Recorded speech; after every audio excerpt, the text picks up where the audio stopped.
Thanks everybody for coming. I know this is a little bit of a different time in the afternoon. We had Chief Brian Moriarty from the Lawrence, Massachusetts Fire Department here to talk to us this morning about a little gas incident they had up in their community recently. I've got like a 3-page biography in my pocket about it, but if I read it, it's going to make me feel completely inadequate. So, Chief, you got it. How you doing? Hello, good. Thanks. Thanks for coming down today and allowing me to have it a little earlier in the day instead of late in the afternoon. Makes the drive a little more convenient for me. I like to give these guys credits.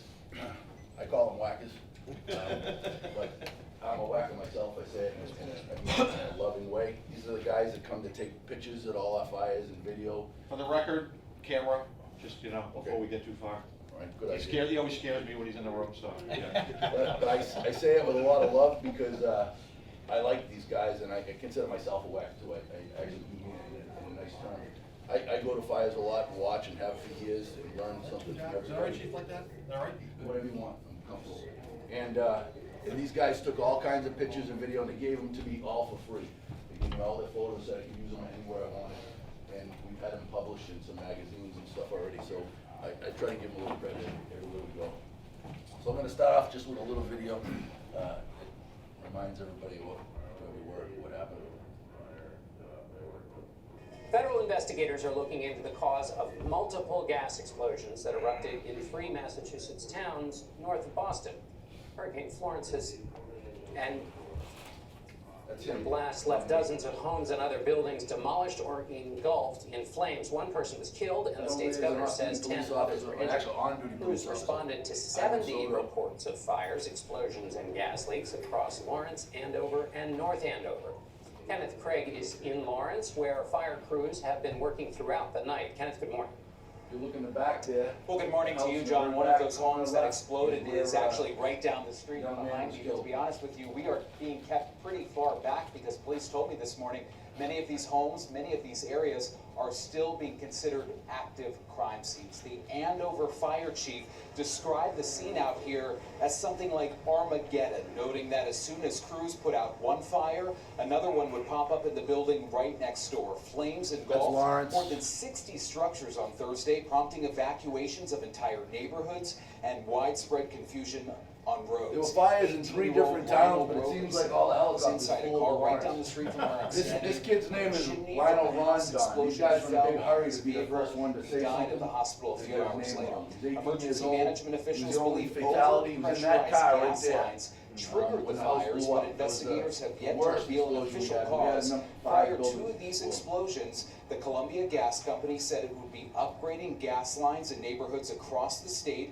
including That's a where retired the firefighter's explosions house. occurred. Officials have cut power to these neighborhoods and they've shut down the gas lines indefinitely. The Massachusetts Governor, Charlie Baker, says it could be weeks or even months, Gail, before we know an official cause of how this all happened. All right, Kenneth, thank you. Well, we actually knew what happened within about 10 minutes. Not the exact cause, but we had an idea of what went on.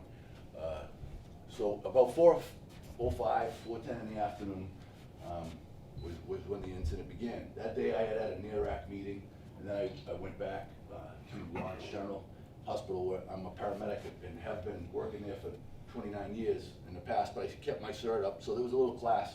My buddy Joe was teaching the active shooter class. It was good for a couple hours, so I took the class. And of course, it ended a little bit early, and like all good fire chiefs, what do we do when things end a little early? We go right back to work to our desk? No. We go to a bar and we have a drink. So we were just in this bar, we just sat down, it was really 4:05, and my car, like any other fire chief's car, is full of radios. I can hear everything that goes on, and nothing was happening. And literally within 5 or 6 minutes, the drink just got put down in front of me and the phone rang. And I looked at the phone, and it's the mayor, caller ID, and I'm saying, how the hell does this guy know where I am? I'm thinking, so, yes, sir. He goes, hey, you got something going on? No, I don't think I do. He goes, oh yeah, I think you do, you better call. All right. So I stepped outside, called fire alarm, and when they picked up the phone, Giovanni Bonet, a young kid, been on the job maybe a year, he was a dispatcher that day. You could hear the phones ringing off the wall. He says, Chief, we're getting fires all over the place. People are saying the basements are on fire. We got gas here, gas there. I said, all right, I'm on my way in. Like, told the guys I wasn't staying and off I was going. I don't think they believed me when I told them the city was burning. But off I went and started listening to the radio on the way to work. It was only 5 or 6 minutes away, and Deputy Laughlin was on duty. The first area of these calls were in a section called Salem and Osgood. And he picked up within the first 3 minutes on scene that we had a gas problem. He said it right on the radio because people were telling that the basement was on fire. The firefighters were reporting back they had high pressure gas blowing out of boilers and hot water heaters that were going through the flamethrower, shutting off the gas at the meter, and the fire would go out.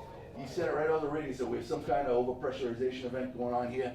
He said, get Columbia Gas down here, and then he started dividing the trucks up quickly to send a single company to each call because we had numerous calls all at once. And initially, it seemed like they were right in that neighborhood. While he was there and I was en route, I was listening to Gino, and they had a reported explosion with multiple people trapped. So I get on the radio at that point in time, and I don't usually like to say anything. I believe in ICS that you're on scene, you're in charge, you can see it, I can't. So I try not to give orders until I get there. But I told Fire Alarm, I said, go mutual aid, try to get some help here, and send a company to every call. And if you get too many people, and not enough calls, send them to 114. It'll be our staging area, level 2 staging. 114 is common knowledge to us in Lawrence. It's the old Showcase Plaza, Showcase Cinemas, and it's a big wide open parking lot. 495 and 114 intersect, you can see it all. Just a highly visible place. So that, I also called the deputy and I said, hey, I'm almost there. Why don't you take the explosion? Because it was a little further away from the direction I was traveling.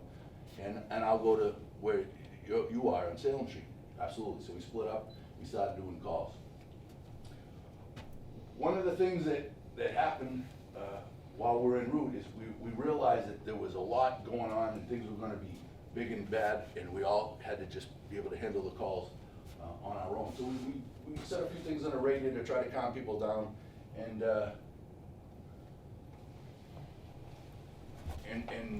actually had identified again on the radio what had happened. When I got to Salem Street, my fire prevention people had come out of an apartment building that was reported on fire. Again, same thing, shut off the gas, things went out, and one of my inspectors went to the hole.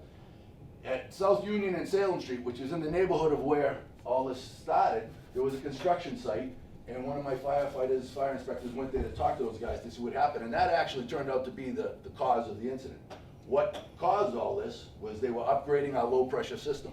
Our low pressure system is through all of South Lawrence, 1/4 to 1 PSI in the system, and they cut the pipe. The problem was that the design of the plan, they didn't take a pressure reading gauge a couple blocks down off.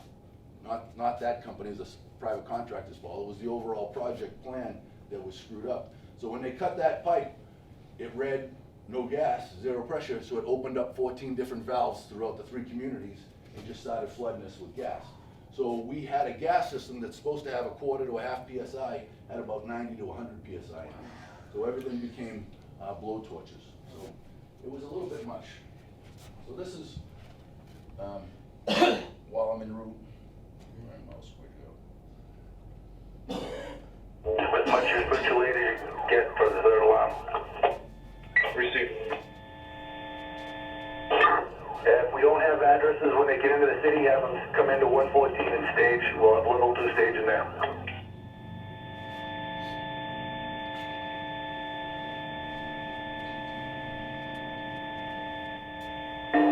Come into 21. Deputy, which call are you going to take? You take Chickering, I can take Salem. I'm almost at Salem. 21 received. I'm going to Chickering. 85 clear, Springfield, responding to Chickering. 85, you're clear. So he Responding left to with Chickering. the engine 9 and the rescue. 39 responding to Chickering. Our call signs are 30s are the pumps, 40s are the ladders, 80s are the rescue, and 2s are cars. Bravo 208. A lot of 20 radio go. traffic. Yeah, I have the gentleman over here. He says the supervisor's on his way to my location right in about 10 minutes. This is the site, the construction Alright, what site. did they do? They don't know. They think a regulator somewhere blew up and it just charged. This line over here is a low pressure line, and one of the guys almost got killed over here. They don't know. They don't know either. They're waiting for the supervisor. Okay, all units on here. We're gonna have multiple calls, so everybody stay calm. When you go to your call, shut off the gas wherever it is. Just report if the fire is under control or not. Durso has priority right now. They have a victim. Guy 2981. Do we have any addresses yet with nobody on scene? All right, so that was just as I was getting into the city. I made a little mistake there. I called it Durso. It was really Chickering that had the victims, but so many calls were coming in, I confused the street name, but all my guys got what I was trying to say. But one of the things that I learned really quickly in this, and I tried to correct by saying it throughout the first few hours, many times that fire alarm repeated, was we needed to not talk on the radio a lot. Radio traffic became one of our problems, not because the radios didn't work, but because there were so many calls, so much happening, that there was too much talking on the radio. You couldn't get in, they couldn't give you another call. And we all know as firefighters, we like to hear, we're trying to make the basement, we need some ventilation, give me another line on the second floor, all that garbage. I didn't want to hear any of that garbage. And I told them many times later on during the thing, I said, acknowledge the address you're going to, call if you need help, and then tell us when you're clear so you can get the next call. Other than that, handle it yourself. And they did. They did a really good job at that. We handled many, many, many calls, but we are really unknown in how many calls we handled, because if you went to XYZ Main Street to check that house, all the neighbors around grabbed you while you were there and you had to check their houses, and we didn't write all any of those down. So you might have gone to one call and we wrote it down, but you did eight different houses while you were there. So we missed a lot of that stuff. And then sometimes, after you say stuff and you're telling everybody else how to do, and then you do something yourself and you say, that was stupid, I shouldn't have. Why did I say that? And then this was one of the instances, it was right at the beginning. I had started off on Salem Street in that area where the high pressure lines were. And then I get a report from Engine 5 that they had a working building fire on Springfield Street. There's only one street over.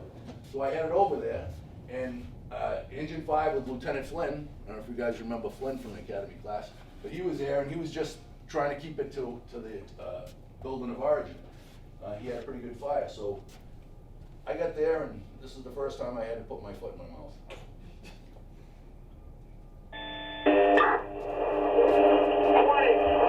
Engine 6. 2981 on scene, Springfield Street, 3-story, multiple units, working structure fire. I need a full burst alarm assignment to this building. And then I said, what are you, an idiot? You're not gonna get a full burst alarm assignment. And as soon as I said it, I thought, that was stupid. And this is what I had on arrival. That was really, that was pulling up down the street and had good smoke showing. We already had fire coming out the roof. And if you look real close in between the houses there's a lieutenant with a line, and he's just keeping the fire from hitting the exposure on the D side there. So when I pulled up, one of my off-duty lieutenants had already kicked in the door to the unit. Far to the left, across the street, Parker Street, is Hafner's gas station. Peter Bernard, he was in our class too, fellas. He kicked in the door, and he went in and searched, and got everybody out. There were people in there. The fire started on the second floor. They were cooking. The stove took off. And he got everybody out and then was trying to help advance the line in when another pump showed up. But I changed strategies right away because I knew we weren't going to get any help. So the key to me was to keep it all the building of origin and not kill anybody. So I pulled everybody out, said everybody just fight it from the outside, and that's what we'll do. And what do you think happened as soon as I said that? That's when they fell down the stairs and got hurt. So I was down a few guys. So I said to Peter, I said, Pete, the gas meters are just to the Bravo side. I don't know if it doesn't work on the television. Just to the Bravo side of the fire building they actually had outside meters in this building, probably because there was so many units. And I said, Pete, you gotta shut the gas off. I said, you know what's going on, right? And he looked at me and he goes, the building's on fire. I said, I can see why you're a lieutenant.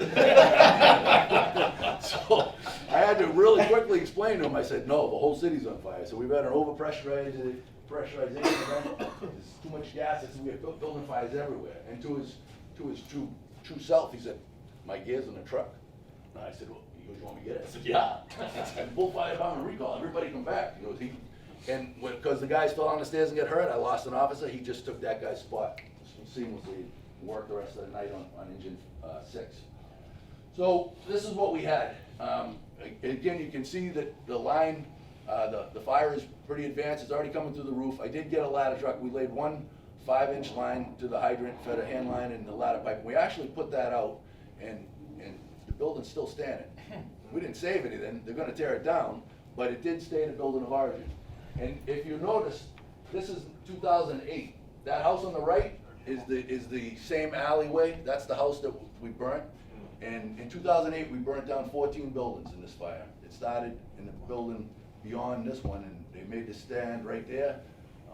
And I thank them all the time for saving it in 2008 so I could burn it down in 2018. They did an awesome job, but that's the same building. So this is why I ordered the guys out, and of course they fell down the stairs. I lost 2 guys in injury right away, and sent them off to the hospital. But this is Springfield Street where I spent my first hour, and I kind of was running a fire, but it kind of wasn't, you know what I'm saying? It became my first command post. I keep a command board, I bought it in the back of my car in a tray, and I have a Tahoe, and open it up, and this guy, another whacker, but a good friend of ours, John Rafferty, he's a retired dispatcher from Nashua, New Hampshire, and he is a part-time CMED operator at Lawrence General.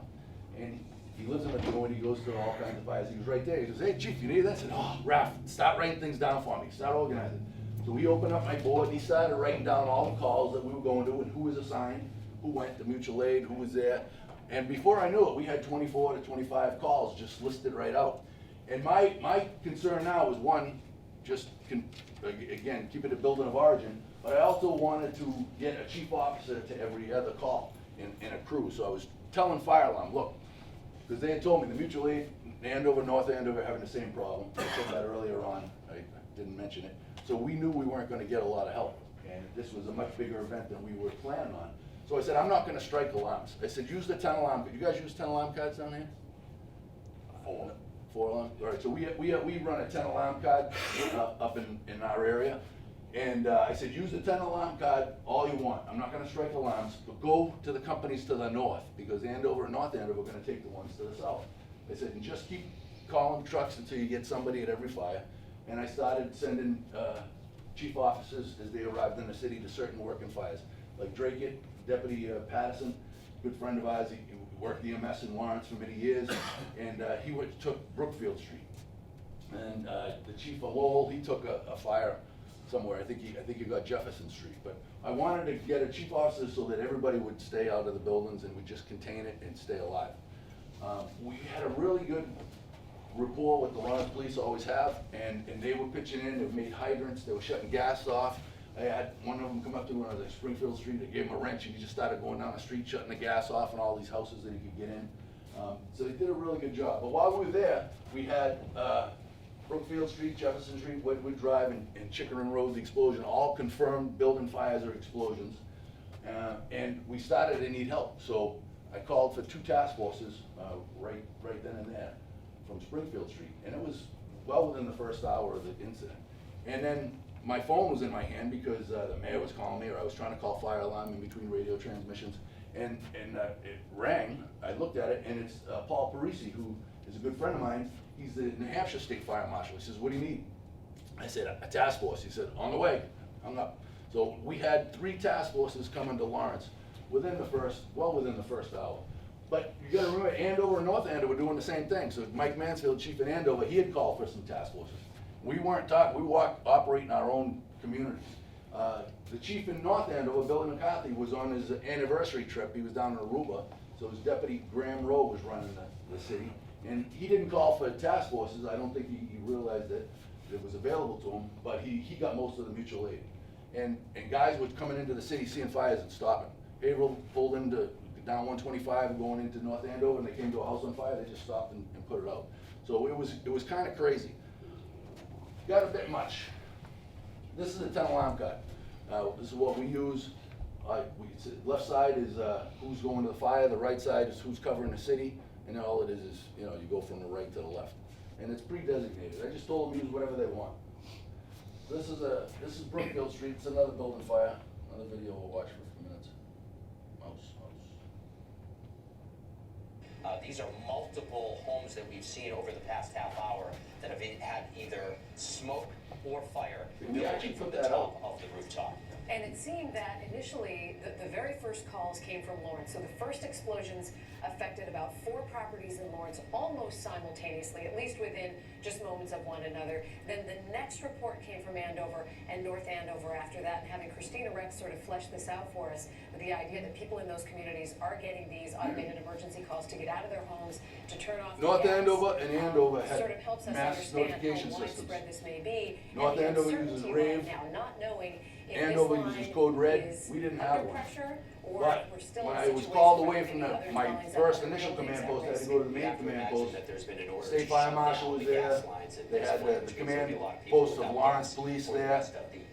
Kurt But Schwartz, not head of only MEMA was that, there, about the Mayor, possibility of Police Chief, injuries myself, here, keep your DPW fingers Director, crossed. and Pray Kurt that Schwartz people were used not the injured. iPause. Hopefully Everybody know what iPause is? multiple And it's explosions. a mass 5 o'clock notification, in the captures your cell afternoon, phone whether you and it want it to or gets not. started probably around 4:30. And That we long sent as out long text as would right happen away that way to home, capture kids people, home get out of from your school, house, if it's so you safe can to only do so, hope shut that off your someone gas. hasn't been hurt in all these And explosions. call And we're 911 seeing what's if you happening have on- gas. So he sent out a number of texts that way. The mayor also ordered the evacuation of South Lawrence because we were able to identify pretty quickly that it was all South Lawrence, didn't go across the river.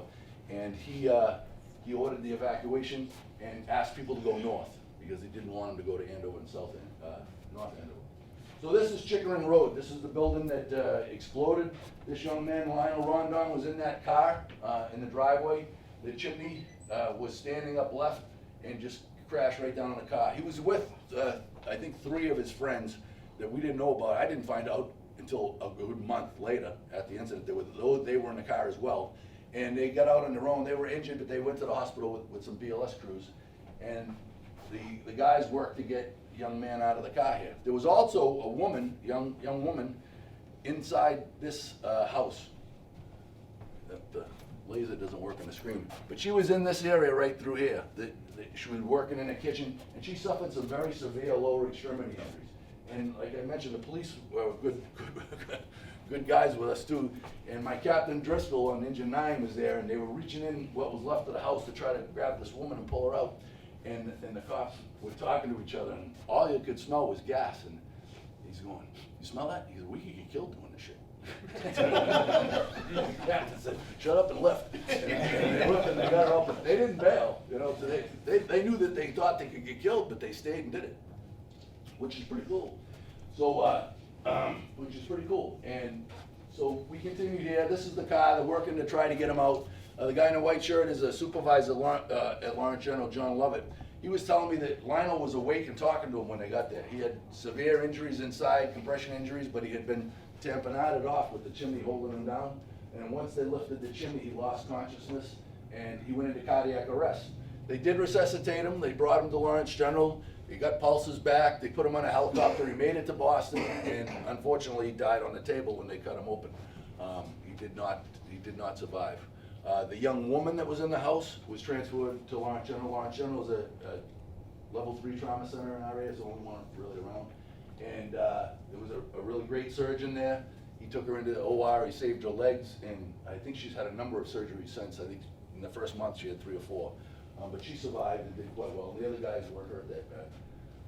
So these guys are just working to get them out, BLS, EMTs. In Lawrence, the hospital does our EMS, they're ALS and BLS. For years I worked there as a non-transport medic. We ran out of Suburban, and then he screwed it all up and bought ambulances, so I quit. So it's a lot more fun being a medic than non-transport, trust me. They do a good job. They cover our EMS. Now, again, we get along with the cops really well, and he was trying hard here with the green line. But this is his best and worst day of his life. It was his best because he got to fight a fire. And it was his worst because he realized he took the wrong test. But he was trying real hard, and we gave him, you know, said, "You did a good job because you kept that fire in check. When we got there, we had this." So he did a good job. Now, Lawrence is it's old mill city, 150 plus years old, 3 deckers, 2.5 story wood, everything's balloon frame. So if you had a fire in the basement and you got the house going, it it goes to your walls. We have a basement fire, the second line goes to the attic. You know, first line on the fire, second line to the attic, and check and work our way down. Because we burnt a lot of roofs off and a lot of third floors off. So we pretty much got it down now. We still burn them off, but at least now we know where to look. It was a pretty significant fire. Guys did a good job. This is where Rich Patterson, the deputy, came and ran Brookfield Street. We had a lot of help came fast. We asked those task forces early on. They did come. They came rapidly. Some of them self-dispatched. Some people just showed up and helped us. Maybe not the way to do it, but we needed the help pretty bad, so it worked out okay. Boston was awesome. They sent us 5, 5, and 5. They sent us 5 ladders, 5 engine companies, and 5 what they call tango units, which are these micro hazmat trucks. They have gas meters and stuff on it. I don't know what else all it does. I'm not a Boston guy, but they sent them and they had crews and gas meters, and they were able to start helping look with us. And Rich was telling me a story. He said, "Yeah, we had this fire and wanted the roof open, and we didn't have a ladder in the area we wanted it at the time. This is Lawrence's reserve ladder, got set up in the front." And the Boston guy said, "That's all right, we'll get it, we'll do it." And so they walked away. And Rich said, all of a sudden he heard all these trees breaking and smashing. And he said, "Hey, the Boston ladder come right down through a tree, right onto the roof." And the guy went up and put a nice hole in the roof for us. But they didn't see, the trees didn't bother them. I'd have been going, "Oh, that's an expensive truck, don't do that." But, you know, you might have had a new one on order, I don't know. They just bought a bunch of E1s, right? So this is, again, Brookfield Street. Boston, they backed down somebody's driveway, laid that right through a tree, put it on the roof, got the roof open, did a great job for us. We appreciated it, really. And then things got a little quiet. That house had been out, and we hadn't had a fire in a while, so April we decided to burn the house down again. Which is, you know, it was supposed to be kind of a joke. You can laugh if you want. Well, it was a lame joke. But it's really kind of a sad story, because this is the house where 3 families lived during the gas crisis. We just saw early the fire then. And they were tenants, they were paying the rent, we assume. But when this all ended, the gas, and we were trying to get houses fixed, turned out the owner of the house was dead. There was no owner on record that was alive. So if they were paying rent, I don't know who they were paying it to, but that guy was making out all right. And when it went to time to actually get the house repaired, it didn't happen. So it stayed boarded up. And Lawrence being what it is, we had a bunch of youths entering the building, breaking in, upstairs smoking hookahs, and they were hiding from the police and took off running. They left the hookahs there, and nobody went in and checked. And 4 o'clock in the afternoon, a very windy April day, that's what we had on arrival. One little caveat about this story is I fought, starting in December, when everything had ended, for Columbia Gas to pay for an engine company on the south side. It got some traction in the press, national and magazines and stuff, but they didn't really want to do it because, I don't know why, because they spent billions of dollars, over $1 billion in this whole event anyways. And all I wanted was to keep an extra engine company staffed on the south side. And they balked at it, but they finally let me have it for a few weeks, really. It was first do with this and saved an exposure house, so it pays off. Usually on the south side of Lawrence, I run 1 pump and 1 ladder. In the whole city, we run 4 pumps, 2 ladders, and a heavy rescue, and 1 command car. So during the event, we staffed up. I'll talk about that a little later, but that 1 extra engine company was first due there, and it made a difference. But we burnt that down. It's now no longer there. And the kids that broke in were hookers. They were from Springfield, Worcester, and Boston. They weren't even from Lawrence. And none of those communities are really close to us. So it was kind of an irritant that they broke in. And all we could charge them with was trespassing. Some of the guys working this house on the left, they were having a roof done. I don't know if you can see it in the picture, but there's a ladder on the roof. It's not ours. The roofers were actually working up there, and they watched the kids breaking in and out, called the cops. And then we ended up damaging the roof, or the fire did, and they had to get another roof. But the house lived. This is Jefferson Street. This is Ivan Soto's office, home, and he was working, came home, because 1 daughter was home, his wife was at work, his other daughter was at school, checked on her, stood there, watched his house burn for a while, and then he went back to work. But now, he has a nice big straight front colonial 2.5-story wood frame. He and his wife drive Range Rovers. He's got a GoFundMe page. being given awards all throughout the state for his heroism, which was standing there watching his house burn and not cry. I don't know. He's a good guy. I like to tease him anyways, but it's a terrible way to get a new house, but he did get a nice new house out of it, with a pool in the back. This is Deputy Laughlin. He was actually the deputy that was on duty there, the guy in the middle of the picture. This is like his third event, because he started off in Salem and Osgood, then he went to the explosion, then he went here. And the first company to get there was actually a Haverhill ladder truck, and it's a traditional platform, no pump. We don't run pumps in our ladders either right now. And so they just did a drive-by, because they couldn't do anything, they kept going. And then Lowell showed up. Now Lowell's on our third alarm, and they're a good 20-minute response time. They were the first guys to get to this building, and they came with a pump and a ladder, and they put it out. So it was a good little fire. This is Wedgewood Road, engine 9 there. That's the captain who was the first due with the initial basement fire. Then they went to the Chickering Road, extricated the young man. Then they went over here to Wedgewood, told the police officer as they get there, we're on our own, you gotta make the hydrant for us, if you know how, and he did. So he got him a feeder. And this home that's burning is a retired Lawrence firefighter. He's on disability, walks with a cane. He's getting up there in age now, but in true fashion, we typically have 4 people assigned to every truck, but somebody's always out, so we're running with 3. So we were 3 that day, and he came out with his cane, he went to the pump panel, didn't even know the case. Kid, you go help them, I'll run the panel.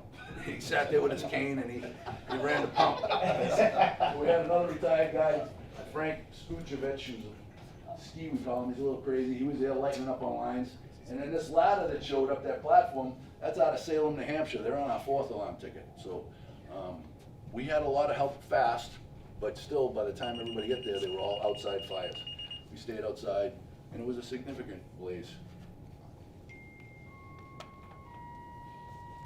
Just another quick video.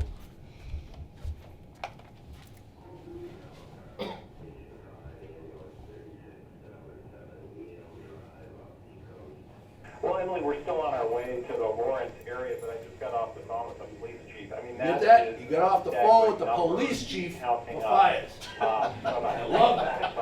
And how do you wait till they call me for bank robbery? Oh, the guy's tried, but he got $1 million. Which is just remarkable. And, you know, those are just 2 or 3 communities. He says that these problems also could extend into Boxford. Which is wrong, didn't go to Boxford. That's Springfield And the Street. thought is that it That was was a pretty some good sort fire. of gas surge that went down the line, sort of community by community. I am no expert, you know, on gas lines in this area, exactly how that would work, but that's how first responders are treating this, some sort of, you know, gas surge or something through the gas lines that's causing all of this trouble, but it is widespread. And these police departments, these fire departments, these first responders stretched thin. They're calling all the day shift people back to try to deal with this. We're on Call everybody back. Ambulances going by from another. I love it, they just keep talking. Just They make talk it up. garbage. I mean, They just make it up. yeah, they do. Make it up. Like I said, how do they call me for that bank robbery? I'm telling you, man. The police chief's busy, I'll take that call. 272 Salem Street, just another house on Salem Street, Lawrence, fire fought by mutual aid mostly. Woburn actually is at this building fire. It's, I don't know if any of you guys know Kenny Robichaud, that's him going in the front door. He's a whacker, biggest whacker I know, but he's a great guy, all kinds of pitches, goes to fires. He's on in Woburn, and they were there fighting fire. So we were very busy in the very first, let's say the whole 6 hours. It really was a 3.5 month event, but the first 6 to 8 hours were like crazy busy. And my goal, again, as I told you, was to get somebody at every incident, and this was going to be our staging area. This is the 114 Plaza, where I said on the radio early, have them go to 114, that'll be level 2 staging. In the very center of the photo there, you see the fire trucks, they're lined up on what's actually called a street. It's in the middle of the parking lot, but there's a guardrail there, it's called Brewster Street. And, well, to the right is 114, straight back, the lights that you see in the top is 495, so it's a highly visible area. So as the task forces came in off the highway, they would go to the far right, they'd come into the plaza, there's a Denny's restaurant there, it's closed down, but they'd come in, they'd drive to the back, and they'd be way down this end, and they'd drive up Brewster Street, ladders on one side, pumps on the other, because my staging officer did an outstanding job. And they would hand in their paperwork, and the staging officer would have the phone or a radio, and if he was talking to fire alarm, he'd get an address, and then he would send 1-in-1, 2-in-1, whatever they called for to go to that, whether it was reported building fire or gas, and he'd send them there. And normally, mutual aid, we provide pilots. But in this, we didn't have pilots, everybody was busy working. So one of the saving graces for us here was what do you think?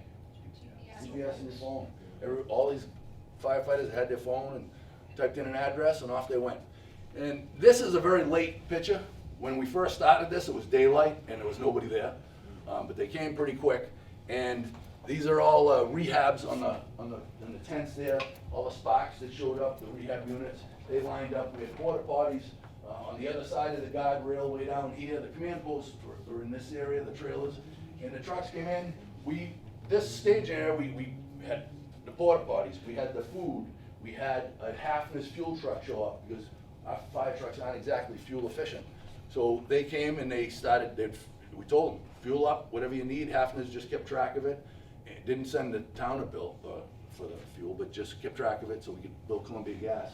And use the porta potty if you need, grab a bite to eat, and then you go on calls. When you finish your call, come back and get in line, reach for service if you need to, and then go out on another call.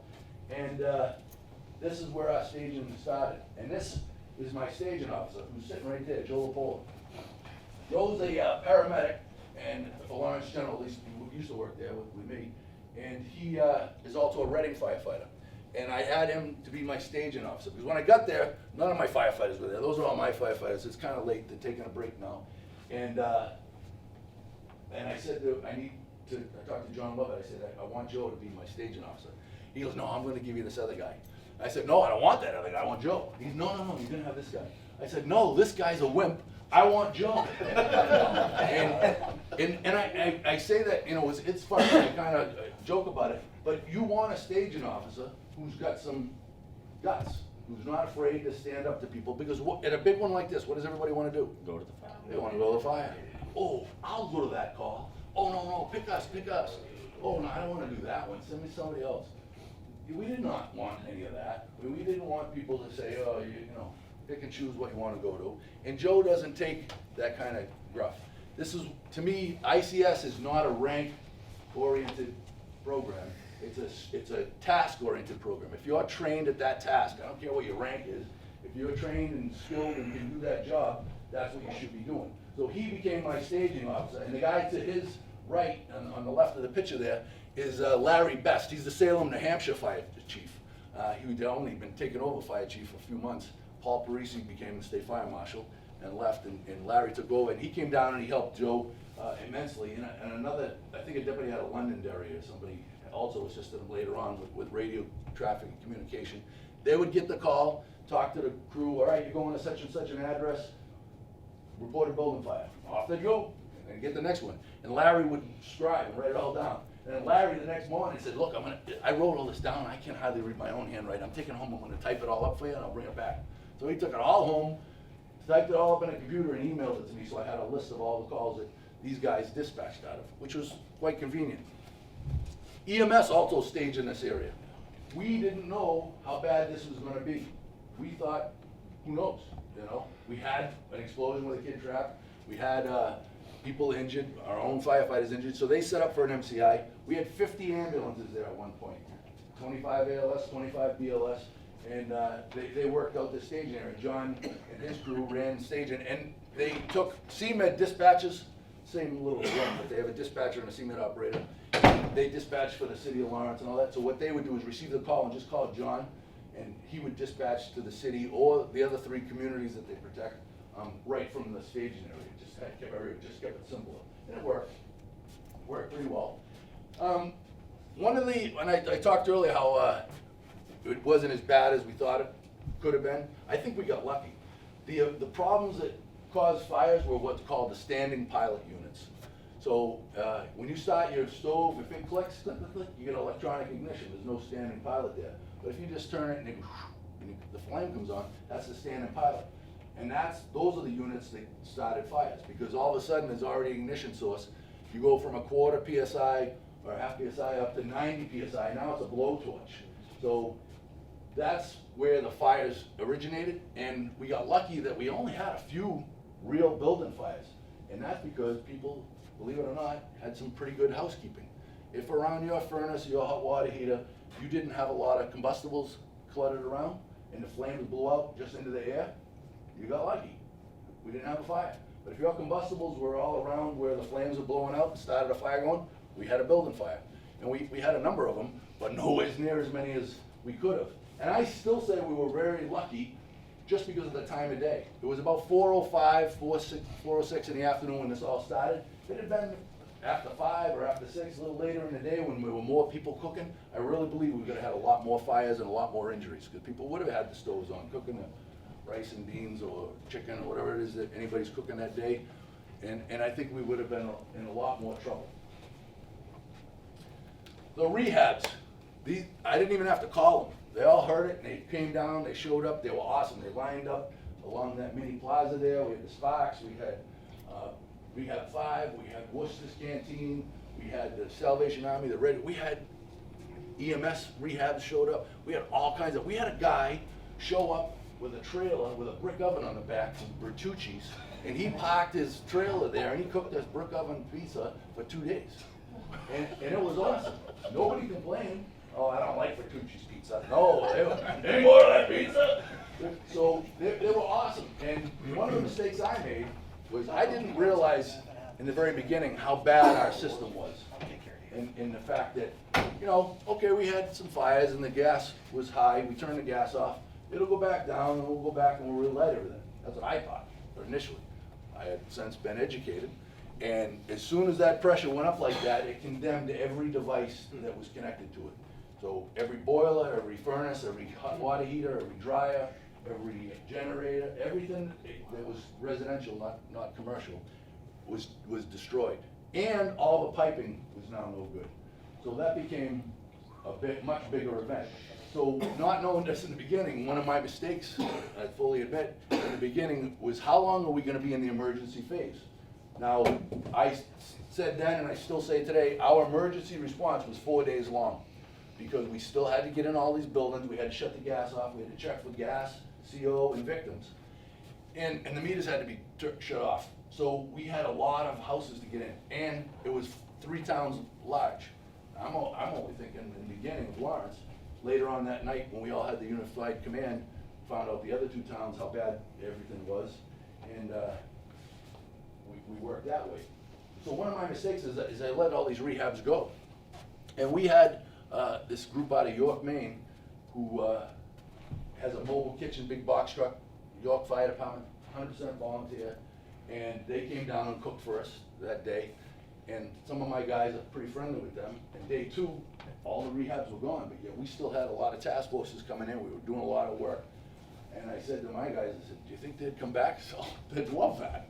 So I called them up and I said, hey, any chance you guys can come back and cook for us some more? This is an ongoing event, everybody else left. We'll be right down. Half an hour later, they were back down, and they set up day 3 into day 4. They cooked all night, and they stayed day 4, cooked us breakfast. You know, it wasn't sit down and eat breakfast, but they had give you an egg sandwich and a thing of juice, and off you went. Everybody was perfectly happy. And so in here, they're at 114 Plaza, which is the other side of 495.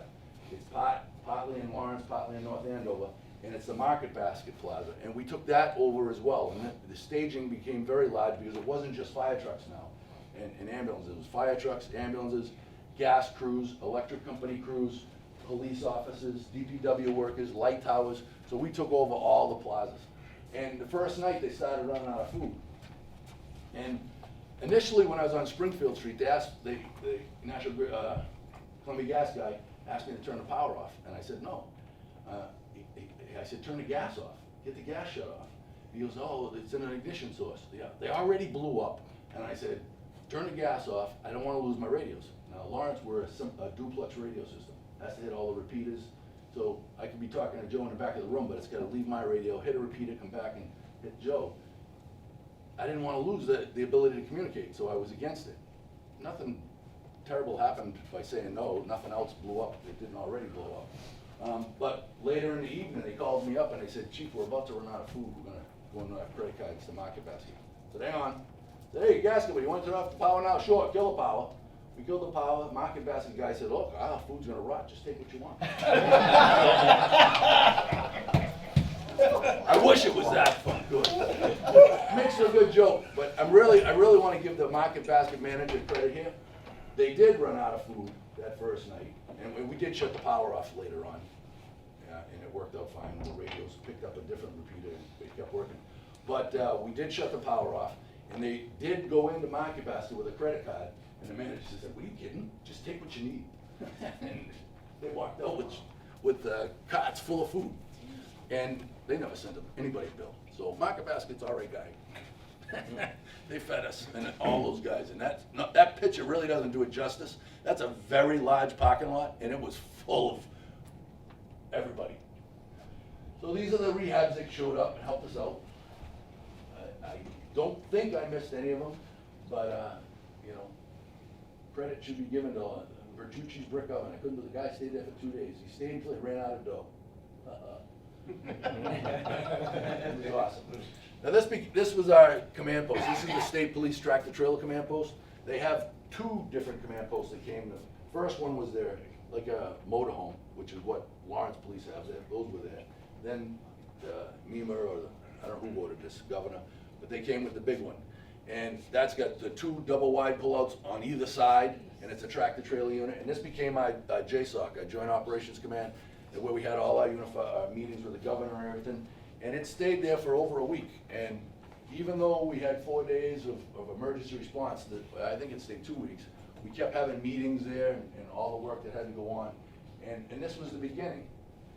This was where some real tough decisions were made in the beginning. Because you see the governor at the table, state fire marshal, the mayor, the town manager of North Andover, Mailer, who's now the comptroller for the state, Kurt Schwartz, lieutenant governor.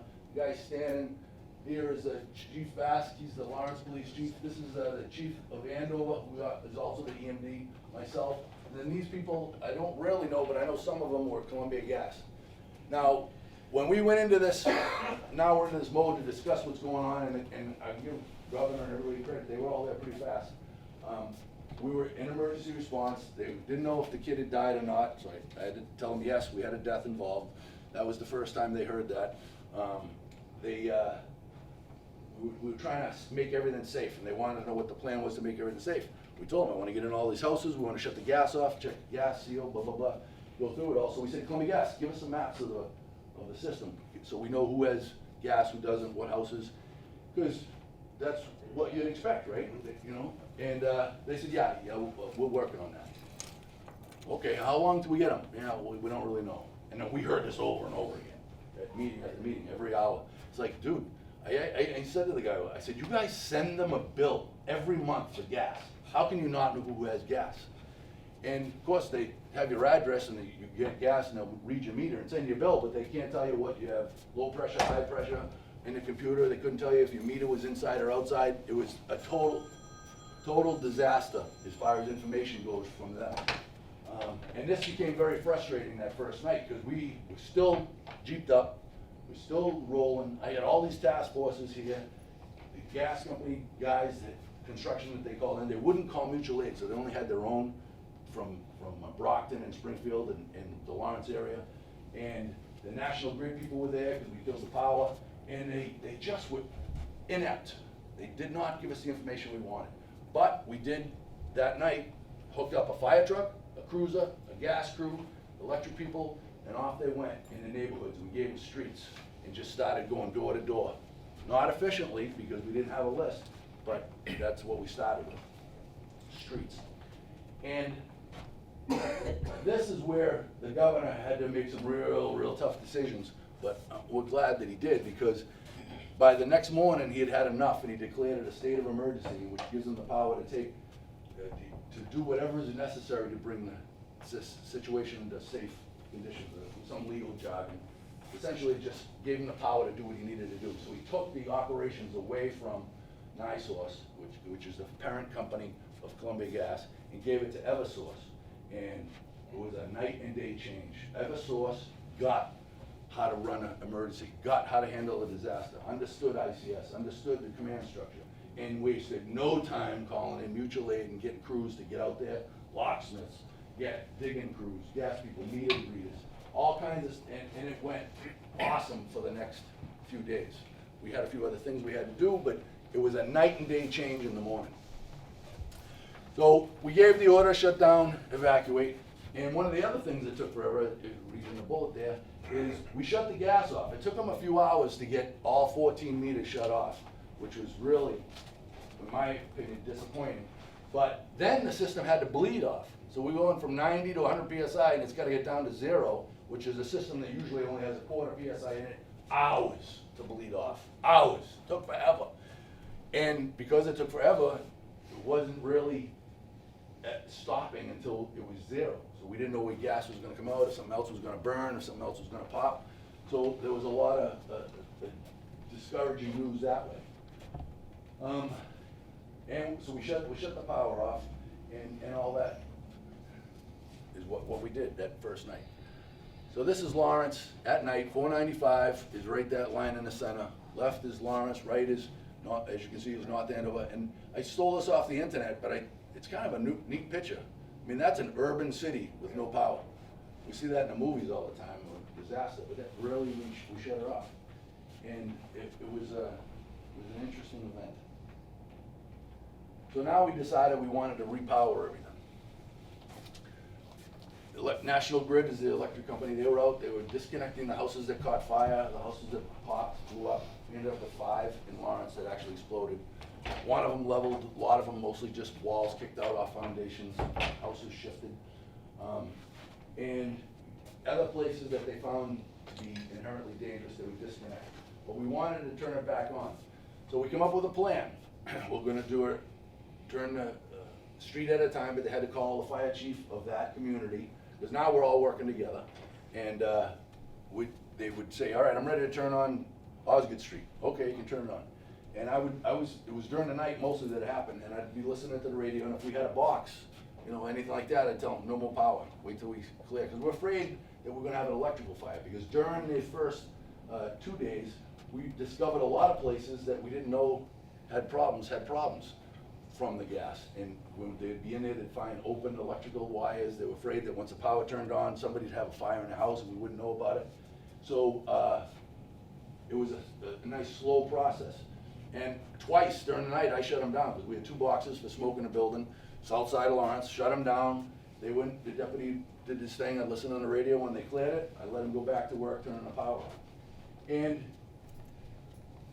that went on throughout Saturday night, all Saturday night into Sunday morning. But during the day, Saturday afternoon, I skipped a little thing, sorry, we had a powwow. We wanted to let people back into Lawrence. The mayor had ordered the evacuation. Now we wanted people to get back in their houses. I wanted it, the police chief wanted it. But it was 3 o'clock in the afternoon or so when we were having this conversation. And there were houses that we called CGIs, can't get in. So we wanted people to come back in so they could unlock the door and let us in, and we could search the house. It'd go that much faster. We got gas, we don't have gas. Everything would be in a hunky-dory. We get through these places, and the locksmiths weren't having as much luck. We had a hard time getting as many locksmiths as we wanted. Some of them couldn't break in. Yeah, my guys in Lawrence are good at breaking in houses, but they were trying not to destroy everybody's home best we could. So we got in a few, but then there's a lot of people that just didn't want to go in because it's Lawrence. You could have a Rottweiler sitting on the other side of the door, or a pit bull. So there was a lot of issues like that. So we wanted people to come back. And I think Gordon Graham, if any of you guys ever heard of Gordon Graham, would have been proud of me of this, because I actually stopped in the middle of the conference and asked, Governor, can I speak? Absolutely. So I asked the Eversource guy, how many houses have we been in the last 2 days? He said 5,000. I said, how many times have we found a victim, CO, or gas? He said 0. As a governor, I work with risk-benefit. To me, there's a whole lot of benefit to let people back in the city, but not a whole lot of risk. I said, I'd like to let them all back in so they can open the door for us. If a house catches fire, we'll know about it that much faster, blah, blah, blah. There was a nice silence in the room, and I think I had them convinced. But then somebody spoke up. So if you're ever in a battle, the first one to speak loses when it's quiet. So this guy spoke up. He said, and if we don't hurry up and let them in, they'll be standing in the street stampeding to get back. So that's when the governor said, well, you know, because we're trying to beat darkness, and that's when the governor said, well, let's wait till tomorrow. Okay, decisions were made, we'll carry on, we did our thing. But I think it would have been nicer if we'd have been able to let people back in early. I'm skipping some spots. We closed the city down for that time, and that caused a few problems at times too. We couldn't get some people in. When you close the city down, and the police did an awesome job at it, off the highway, wouldn't let anybody off, but they wouldn't let anybody off. We have a hospital on the north side of the city, and this head of security in his uniform was trying to get off the highway, had his ID to go to work, and they wouldn't let him off the highway. So we had to drive all the way around, go in through Methuen, come in the back way, and they should have just let him off. We had a bunch of nurses that had the same problem. They were in their scrubs, IDs, they wouldn't let off. It's something we need to work out in the future, if it ever would happen again, but it's something to keep in the back of your mind. When we were at this staging area, we ran out of food, so we tried to have a truck delivered, and he got stuck at the off-ramp. I could see him, they wouldn't let him off. So I got the major in the state police, I said, dude, that's our food truck, and if you guys won't let him off, we're all gonna stop. Whoa, we'll get that in here. You got that in there like that. You did actually get the truck in there like that, but that's the kind of thing that you gotta think about ahead of time. Who we allowing in? And we didn't do a good job at that, so we probably should say that a little sooner. The other thing that was key in the beginning, before we started turning power on, was our DPW director. He helped us immensely. He had the porta potties brought in, staged in the staging area. He had light towers brought in by many light towers. When we had all this power shut down, one of the big fears was we were gonna have looting and robberies in people's houses. They didn't wanna leave. People were really scared there's gonna be a lot of crime. 4 days in the city of Lawrence, not a single crime in the South Lawrence. Nothing. No looting, no house breaking in, other than us breaking in. No damage, no cars stolen. Now, it might have had something to do with the 200,000 police officers we had in the streets. We did have a lot of police officers, but to everybody's credit, the city pulled together and there was nothing bad happening in South Lawrence. So things were going good. We turned the power back on. We started the next morning. Things are going good. We're gonna have a news conference 7 o'clock. We're gonna let everybody back into the city. Things are going smooth. I'm thinking this is good. I'm gonna get to go home today. So I hadn't been home yet. I went to work Thursday morning and I didn't go home actually until late Sunday night. But I thought I was gonna go home Sunday morning, get a nap in and maybe come back. And that didn't happen because we did all that process, let everything back in.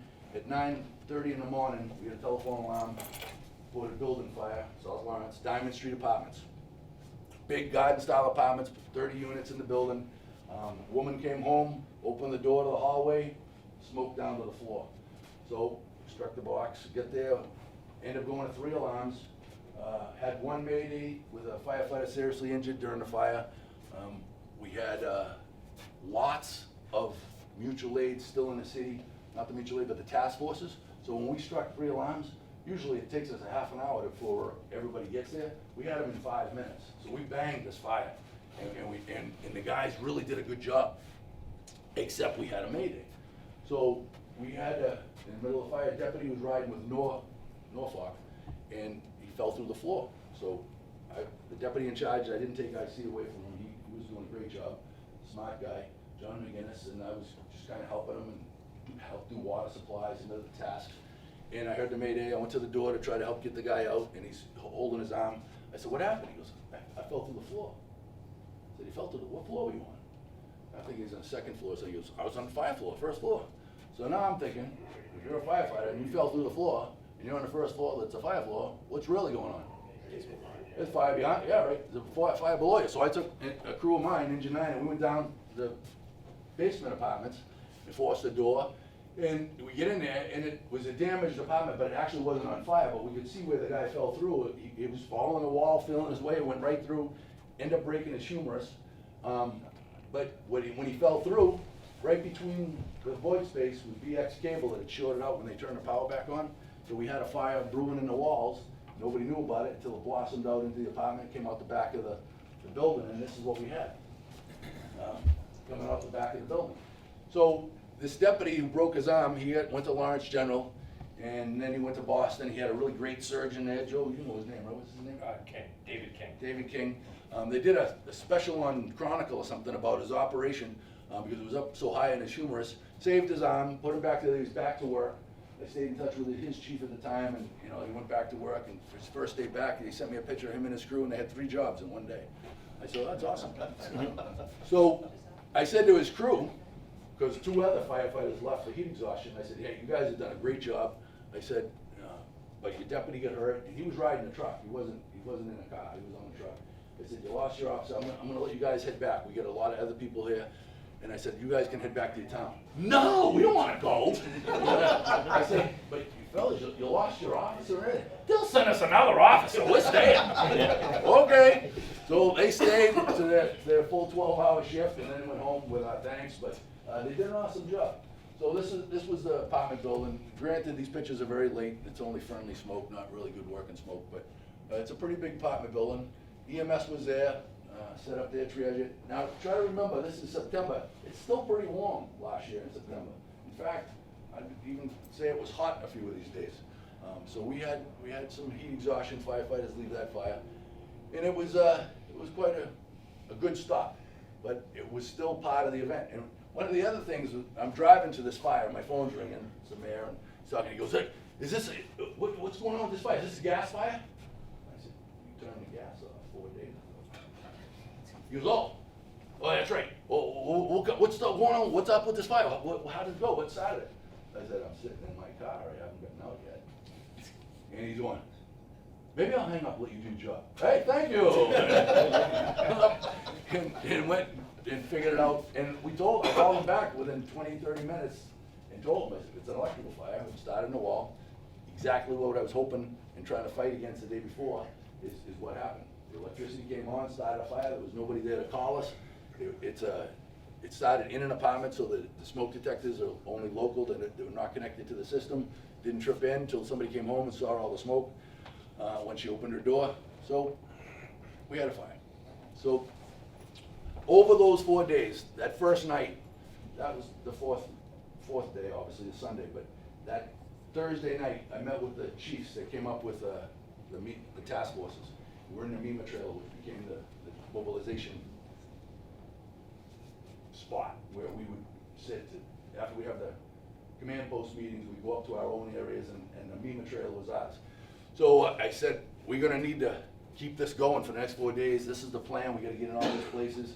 Andover, North Andover had come over now, so the first time we were all talking together, and they said, well, what do you want? I said, I think we're gonna need 3 task forces every 12 hours until we get through this. It's gonna take us a couple days, didn't really know how long. We knew on Sunday morning that was gonna be our last day, but we didn't know on Thursday night or early Friday morning how long it would take. So we set up 3 task forces every 12 hours. One got split in half to North Andover, half to Andover, and the other 2 stayed in Lawrence. And we continued with the same thing we had started that first night.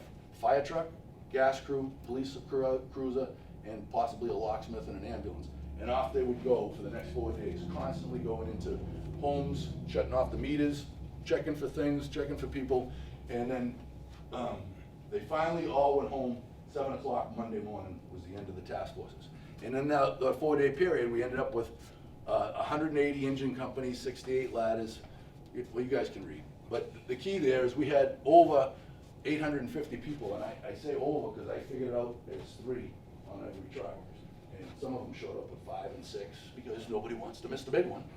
And we're glad for it, and I thank everybody and anybody who came to help us. Afterwards, after it was all over, I made up thank you cards and challenge coins, and I mailed one to every department that responded. So it was a great response, and we thank everybody that helped us.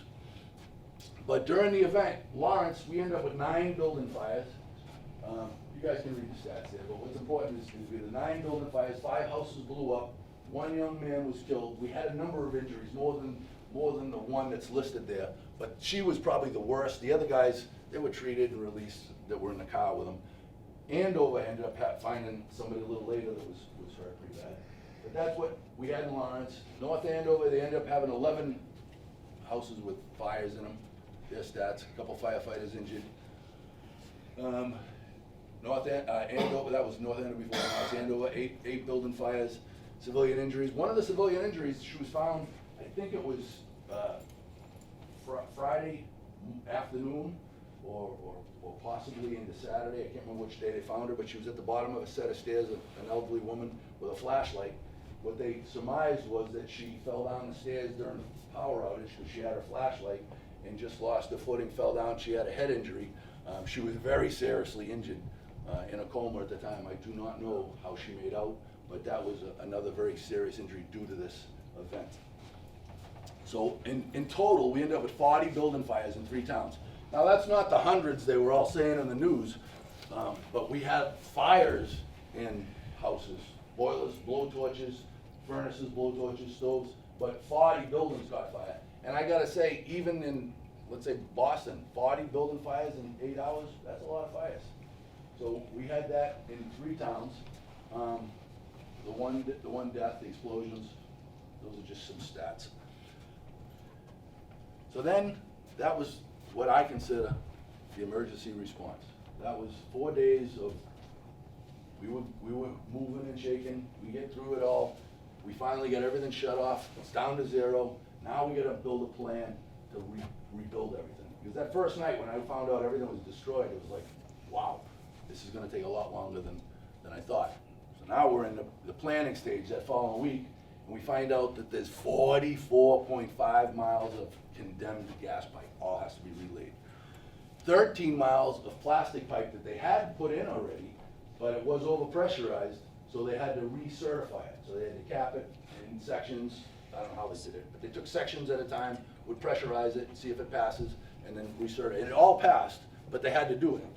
All your devices, boilers, dryers, stoves, hot water heaters, all had to be removed and replaced. And we're trying to beat the cold. It's now end of September. We know it's gonna start getting cold. People are gonna start complaining about the cold showers, that can't cook. So Columbia Gas, in a big haste, decided they were gonna give out space heaters and hot plates. And as a fire chief, you might think, what are you guys, nuts? And that's pretty much what we thought. So we got together with the fire marshal and the 3 fire chiefs, and we formed a safety committee. The fire marshal sent us some of his legal people, and we told them, you can give out hot plates and space heaters, but they have to be UL or EL certified, and you have to give out a brochure on safety and how to operate these, how not to use a space heater when you're not home, don't hang clothes on it, don't have any combustibles. We also told them they had to put CO and smoke detectors in every home they went in, regardless of whether they were there or not. We wanted new ones put in. Because we've all been to fires, smoke detectors have been out for years. And then every time you go to a fire, well, at least not every time, but how many times have you gone to a fire and you go up to seal and there's a door hanging open, there's no battery in it? So we wanted all the sealed lithium batteries in there, we wanted CO detectors, and it didn't matter if they had hardwire or not, we wanted these ones put in, and they had to install them, not just give them to the resident. And the electrical system had to be checked, because in the state of Massachusetts, the code, whether you know it or not, I didn't know it at the time, for a space heater, you're supposed to have a 20 amp dedicated breaker. So, hence became my next argument with these people, is because they're trying to figure out a date, and we can do this, and we're gonna give out all these space heaters. And I said, you don't understand Lawrence. I said, I haven't been to a fire in this city yet that there wasn't an illegal bedroom or apartment in a basement or an attic. I said, you're gonna have BX cable, you're gonna have knob and tube cable, you're gonna have all kinds of problems. And they didn't really believe me. And I think one of the lessons learned for me, a mistake I made, is I wasn't a big enough jerk. I should have been a little bit more adamant about, you're not listening to me, you gotta start listening because you're gonna screw up. And I wasn't a big enough jerk. I was trying to be a nice guy, play well in the sandbox, but I told him, the mayor said to me, he said, how many do you think are gonna fail? And I was off. I said, I think about 60% of our community's not gonna get a space heater. So his mind started tripping real fast, and he decided then on he wanted trailer parks. But we moved on with the Columbia Gas thing. City of Lawrence, 90% of our homes failed the electrical test. So they didn't give out as many space heaters as they wanted. They still put the smoke detectors in. They did give out the hot plates.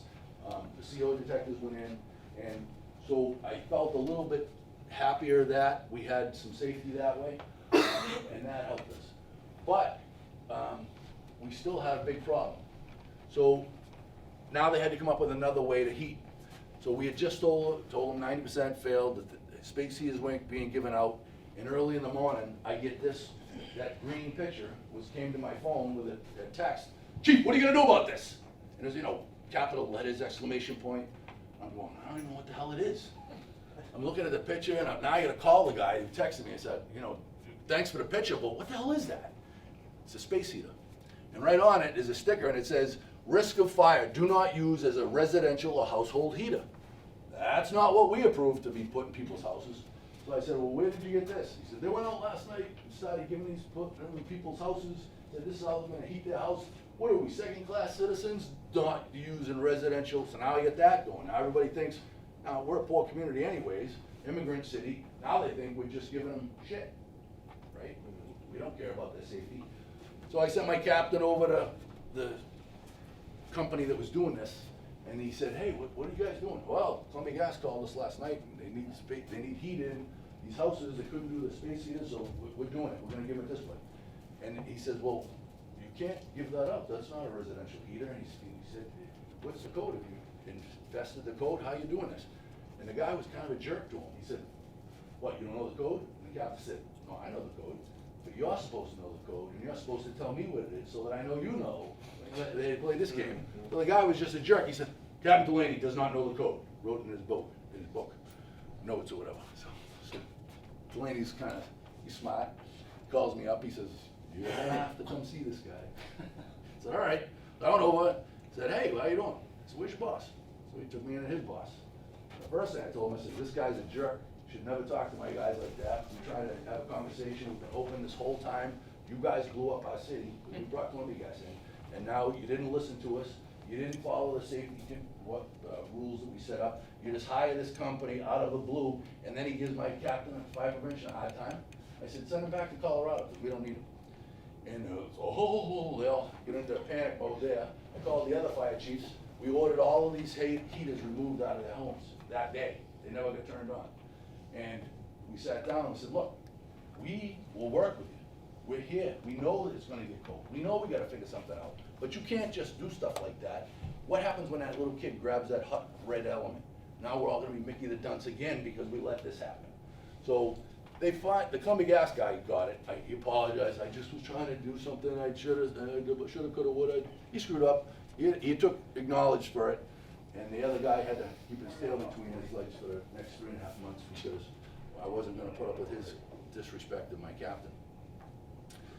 So we sat down and we had a meeting and we come up with an alternative. What they did was they brought lots of generators into the city and they would park them in strategic areas and they'd run dedicated heavy-duty electric cables into people's houses with what was called a spider box, which is really nothing more than a commercial grade, what do we call those strips?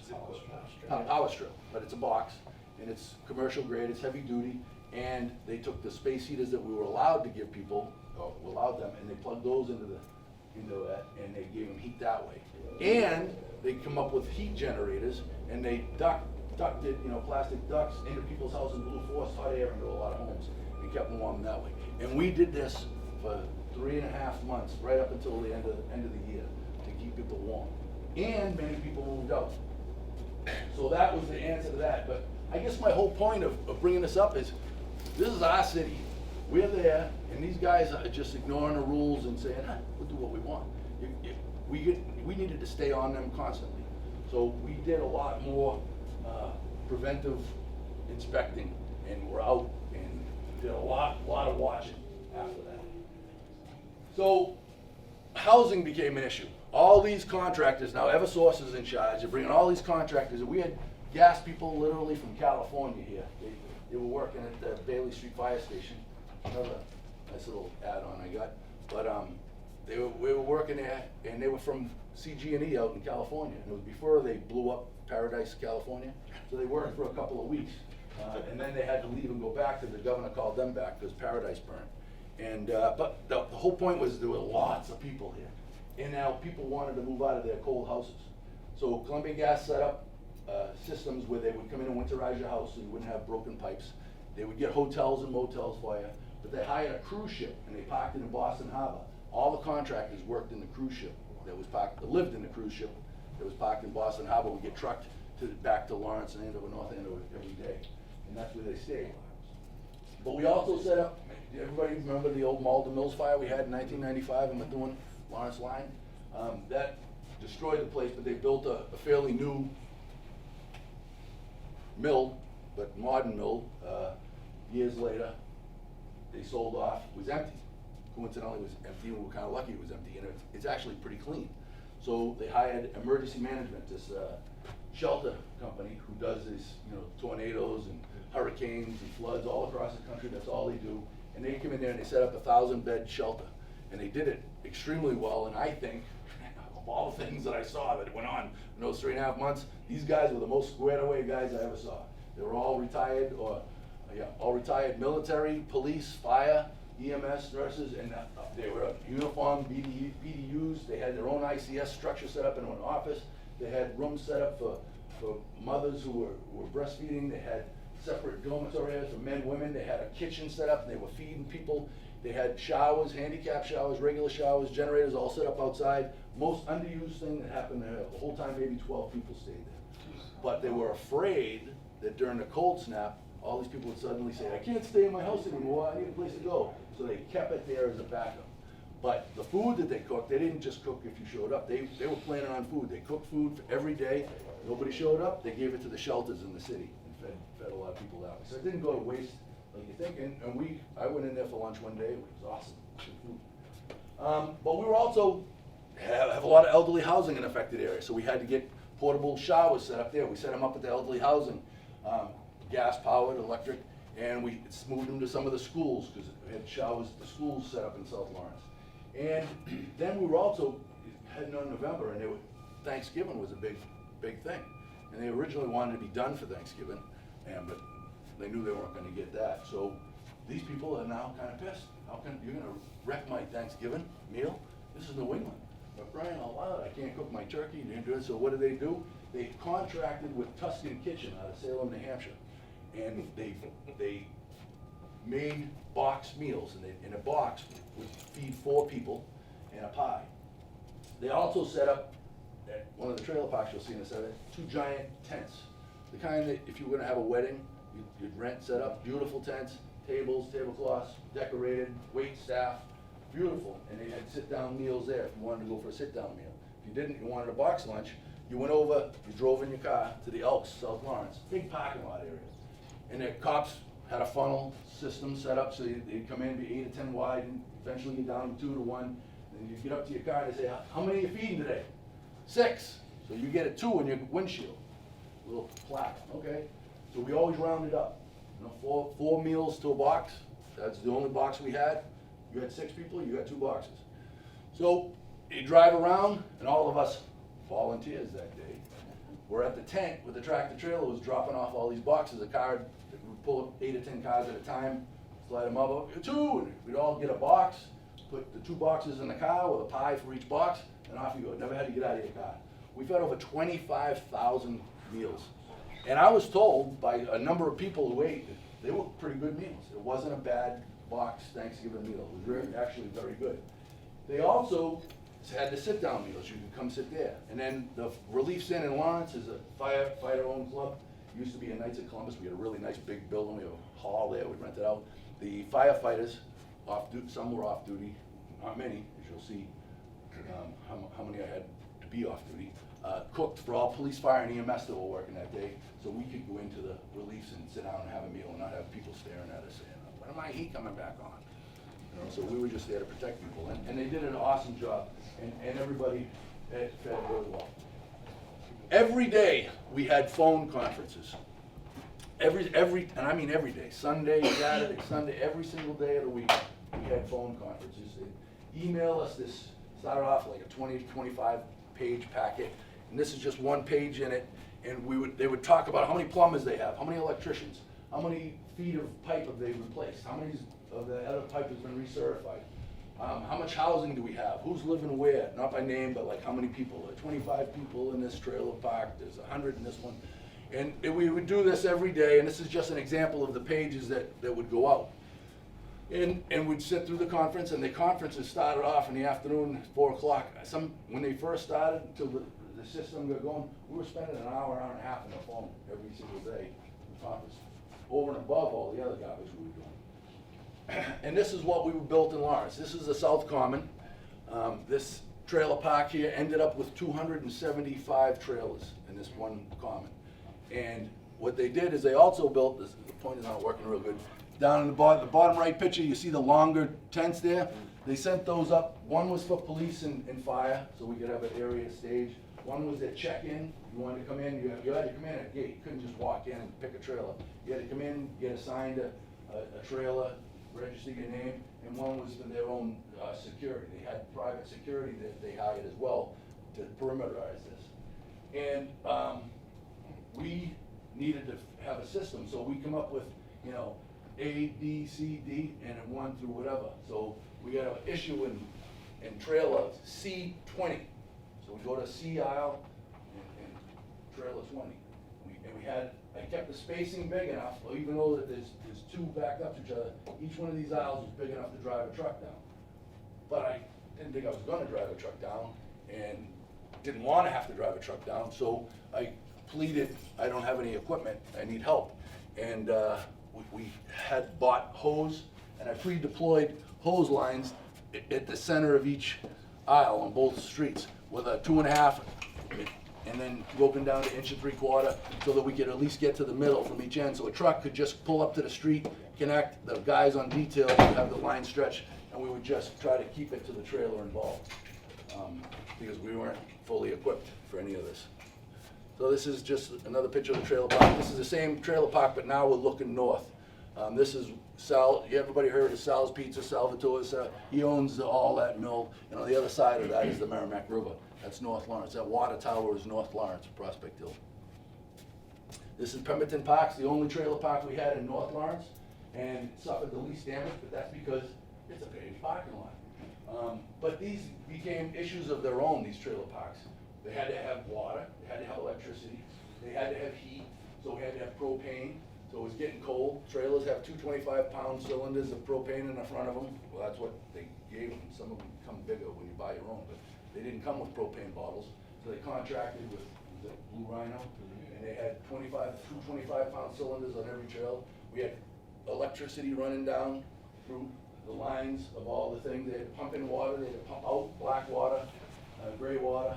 And so it was a busy place all the time. So every trailer park had details on it, because we had to protect these people there just as well as we did in their homes, because they weren't in their homes anymore. So that was Pemberton Park. This became Sullivan Park. This is in South Lawrence, and it's behind the stadium. It was our basketball and tennis courts. They pulled it all up, put 75 trailers there. North Andover had a trailer park, and Andover had a trailer park, and we had 3. In these trailer parks, tractor trailers came in with laundry. They had stackable washer and dryer. They had a common tent area where you could go watch the football game. They provided internet to the whole trailer park, so you'd have free internet. They tried to do their best to give people as much comfort as they could get. They really did work hard at that. They spent a lot of money. This is that shelter I was telling you about over at Indus Pad, it's called. It's actually in Methuen, at the Methuen-Lawrence line. They set up shelters, and I can see why a lot of people didn't want to jump at this, because it's a cot, you know. But they were totally organized and ready to go, because that's what we were trying to beat. If you guys remember, last November was the coldest November on record, and it got cold. That Thanksgiving Day, when we were giving out those meals, I was dressed for it, and my hands were froze, my toes were froze, and like I said, I was dressed for it. I was ready for the cold, and it snowed. We ended up having fires, not big fires, but little electric fires here, because all the boxes the electrical inspector who works for me, he told them, hey, put all these boxes up on blocks so they're out of the rain and snow. Oh, they're fine, they're all waterproof. No. So we had 3 or 4 of them catch fire. Then they went around and put them up on blocks like he told them to. And it was getting cold and freezing. So these trailers aren't winterized, so they had to figure out a way to keep the water pipes from freezing. So they hired these big heat generators that had tubing, antifreeze in that they would heat up the antifreeze, and they would fish the tubing. I think it was 5 to 10 trailers can't remember the number, for each generator. And it would start going in and it'd fish it underneath it, and then come back in. And I said, well, the last trailer gets screwed, they're gonna be cold. And they said, no, it kinda does this, goes back and forth, reheats it and circulates it so that they all stay warm. And they were only just trying to keep it above freezing. So when they put that tubing under the trailer, then they went around and boxed in the bottom of every trailer with styrofoam sheets. So they spent some money for a couple of weeks just to keep this stuff from freezing. And they did it. Every time something happened, they did it. Again, this is another one of the temporary housing.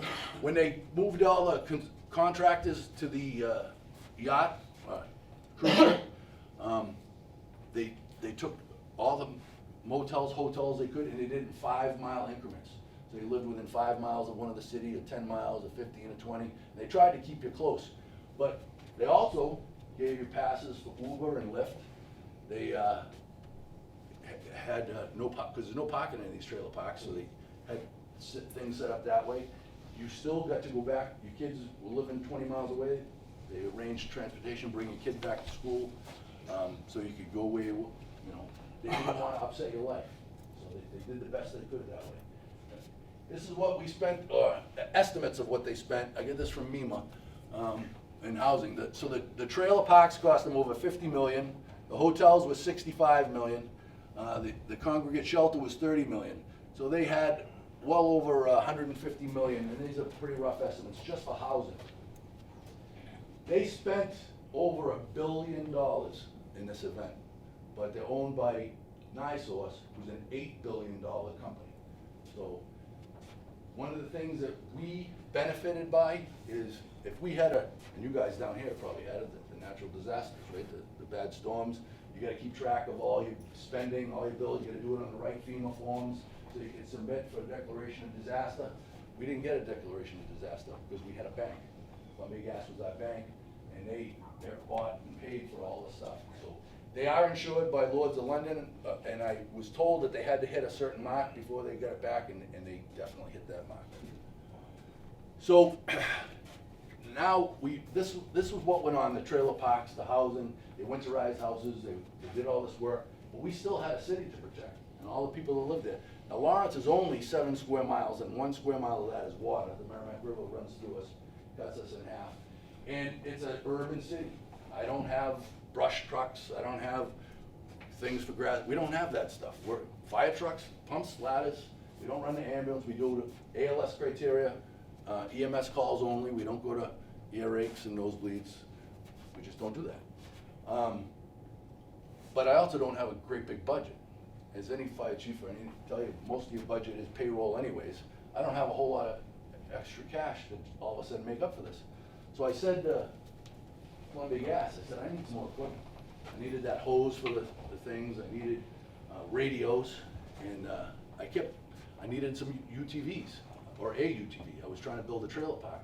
I needed one, and I didn't want to drive the fire truck in the mud, because now it's going to get stuck, and things are just going to be worse. So I started, wanted to change man, I couldn't get any cooperation. Yeah, I'll check on that, we'll get back to you, and I wouldn't hear from anybody. I was getting a runaround. So we had one of these big meetings with the governor one day, and there was a vice president there named Chuck. I can't remember his last name, but he was a nice guy, a great guy. I'm not dissing him at all. But I said, Chuck, I need a little help here. I said, I'm trying to get some permission to buy a UTV so we can protect this trailer park. And I said, nobody will give me an answer. And I said, it's a lot of money. He goes, well, what do you mean? I said, well, look, we don't have trailers in Lawrence. We don't have trailer parks. I don't have off-road vehicles, and I need a UTV. I showed him a picture of what one was. I said, I'm trying to get in there, and nobody will give me permission. He goes, just buy it. I said, I can't. I don't have any money in this budget. He goes, how much is it? I said, it's like 20 grand. He says, I'll buy it. Buy it. I said, but I need 2. That's a joke. Because 20 grand to him was nothing, but I did need 2, because we ended up having 3 trailer parks. So I did get 2 of them, and I said, well, who's going to pay for it? He goes, come with me. He walked me down the meet his budget finance guy, accounts receivable guy. He said, Chief, you need anything? You give him the receipt. I started spending. I bought 2 of those UTVs with 6 loads. I bought defibrillators. I bought first aid kit. I bought hose and nozzles, and I needed portable radios. I tried to get him to buy me 4 pickup trucks because my fire prevention people were busting butt, and I had more people on days to cover all the stuff that was going on. We didn't have any vehicles. They wouldn't buy them, but they leased us 4 brand new pickup trucks for guys to go around and do inspections. Because remember, all this stuff that had to be done, electrical, plumbing inspectors, they all had to have that stuff inspected. We're still today doing electrical inspections for all the work that they had done. I have 1 electrical inspector, and they're still trying to catch up. And that's phase 1. That's the first initial stuff. Since then, we've had 2 other phases of work. You know, they come in the spring when they don't make their date, which we talked about. So I bought these vehicles and put them in service in the trailer parks with the firefighters. And the skid load doesn't come with the UTV. Now we tried, there's a company called Kimtech up in Vermont, an American company, that's where we started, and they couldn't help us. For whatever reason, I don't know, they just weren't able to get us a skid load. So there's another company in Canada, so we called them, and they said, well, you know, we could help you. I said, but we build everything to order. We don't have them sitting on the shelf. And I said, well, this is kind of an emergency. And they said, well, for an extra $200, we'll just take somebody else's order and give it to you. I said, do it? I'm not paying for that. Go for it. Added $200 to the bill. Gave the bill to the accounts receivable guy, and I got 2 skid loads with my UTVs. And the best part about this is we still have them today. So they're ours. They bought them, and they're ours now. So I get to, we have an event. We have Ciclovia, we have Spanish Festival, we have whatever we have. July 4th fireworks. Now when they hire detail, they actually drive around in a UTV and can actually fight a fire. If they had 70 gallons of water, it's got a foam cell on it, we can first aid kit on it, put a few tools on there, and so it's a long-term benefit for us. So, staffing. Right now, I'm a 125 person department. At the time, I was 117. I had 3 guys on ILD, a few guys out sick. I had some vacancies, hadn't been filled. So I was down to what, 114 or something. And we were staffing 3 trailer parks, 8-hour shifts, 3 firefighters each shift. In this pad, we put a firefighter there for first aid. We put a firefighter in every school in South Lawrence because they still had to purge this system. So anybody and everybody smelled gas, even if it was bad trash. And what does the school do when they smell gas? Pull a hook and everybody evacuates. We needed to put an end to that. So we put a firefighter in every school in South Lawrence, and they would investigate before they were allowed to pull a hook unless it was a fire. But we specifically said, if you smell gas, check with this guy first. He's gonna investigate with meters and all that. And it made a big difference because they were purging the system, and although gas is lighter than air, and they were doing it under pressure, most of it shoot up, there were times that you could smell gas around the schools. So that happened as well. We kept a firefighter in each place. I also had to beef up my staffing because they're fixing all this gas main. What does that do? Puts holes in your streets. What does that do to your fire trucks? You're not getting to that fire. We were terrified, I know I was, that we were gonna have to park 2-3 houses away because of the ditches in the street, because they were blocking streets left and right, and we were gonna have to be all ground ladders and piecing in for lines, and I was terrified we were gonna lose it. Not to mention our response times went way up here. What used to take us 2 minutes to get to now took us 8 or 10, because streets were closed, the traffic was all screwed up, nobody moved, all kinds of things were wrong. So I added 2 engine companies and a ladder company to the south side, and I made the crews minimum 4 people per truck, piece of apparatus, because we knew we were gonna have a tough job if we had a fire. I also added a deputy, just to the south side. So I had a deputy on the north side, split the city now. We usually run 1 deputy, but I ran 2 per shift, 1 south, 1 north, and I gave each deputy an aide. We don't have aides in Lawrence, so they had an aide with them. And I had 2 more chase cars, because South Lawrence is kind of split north, east, and west by railroad tracks, and I had a car on each side, and their job was not to hang out in the station. Their job was to be out in their district, seeing which street was blocked, where they were open. If a box came in, they'd tell the trucks how they could get there the quickest, best way, and they responded to medicals as well, because we had defibrillators and first aid kits. So with a 117 person department, I was filling 79 shifts a day. So it became a nightmare. The only group that filled their shifts 100% were the 4 deputies. The captains and lieutenants, at times, nobody would work. They just didn't have any. So I told them all, we're filling the trucks first, and your details can go later. If you don't staff the truck, we're not doing the detail. So you'd be surprised when there's that much money to be made, how healthy your fire department gets. My sick leave was about none, and the guys that were in ILD all came back. I'm not saying they weren't hurt, I'm just saying there was a great motivator there. My entire overtime budget for a year is $950,000. In 3.5 months, I billed Columbia Gas over $2 million, just in detail and overtime. So the guys did all right. They worked it. I had a young kid, never went home. He packed a suitcase, I think. He lives with his grandparents, and he came to work, and he went wherever they asked him. Whatever wasn't filled, he worked. He signed up, he did it. He'd do his laundry in the station, and he did it. I had limits on time, how many people could work. We used CrewSense, and I had it limited. I raised that. Can't do that, we're in a disaster. So guys worked a lot. And they came back and they were healthy, and now we're back to normal, so now they're out of ILD. But it was good for a while.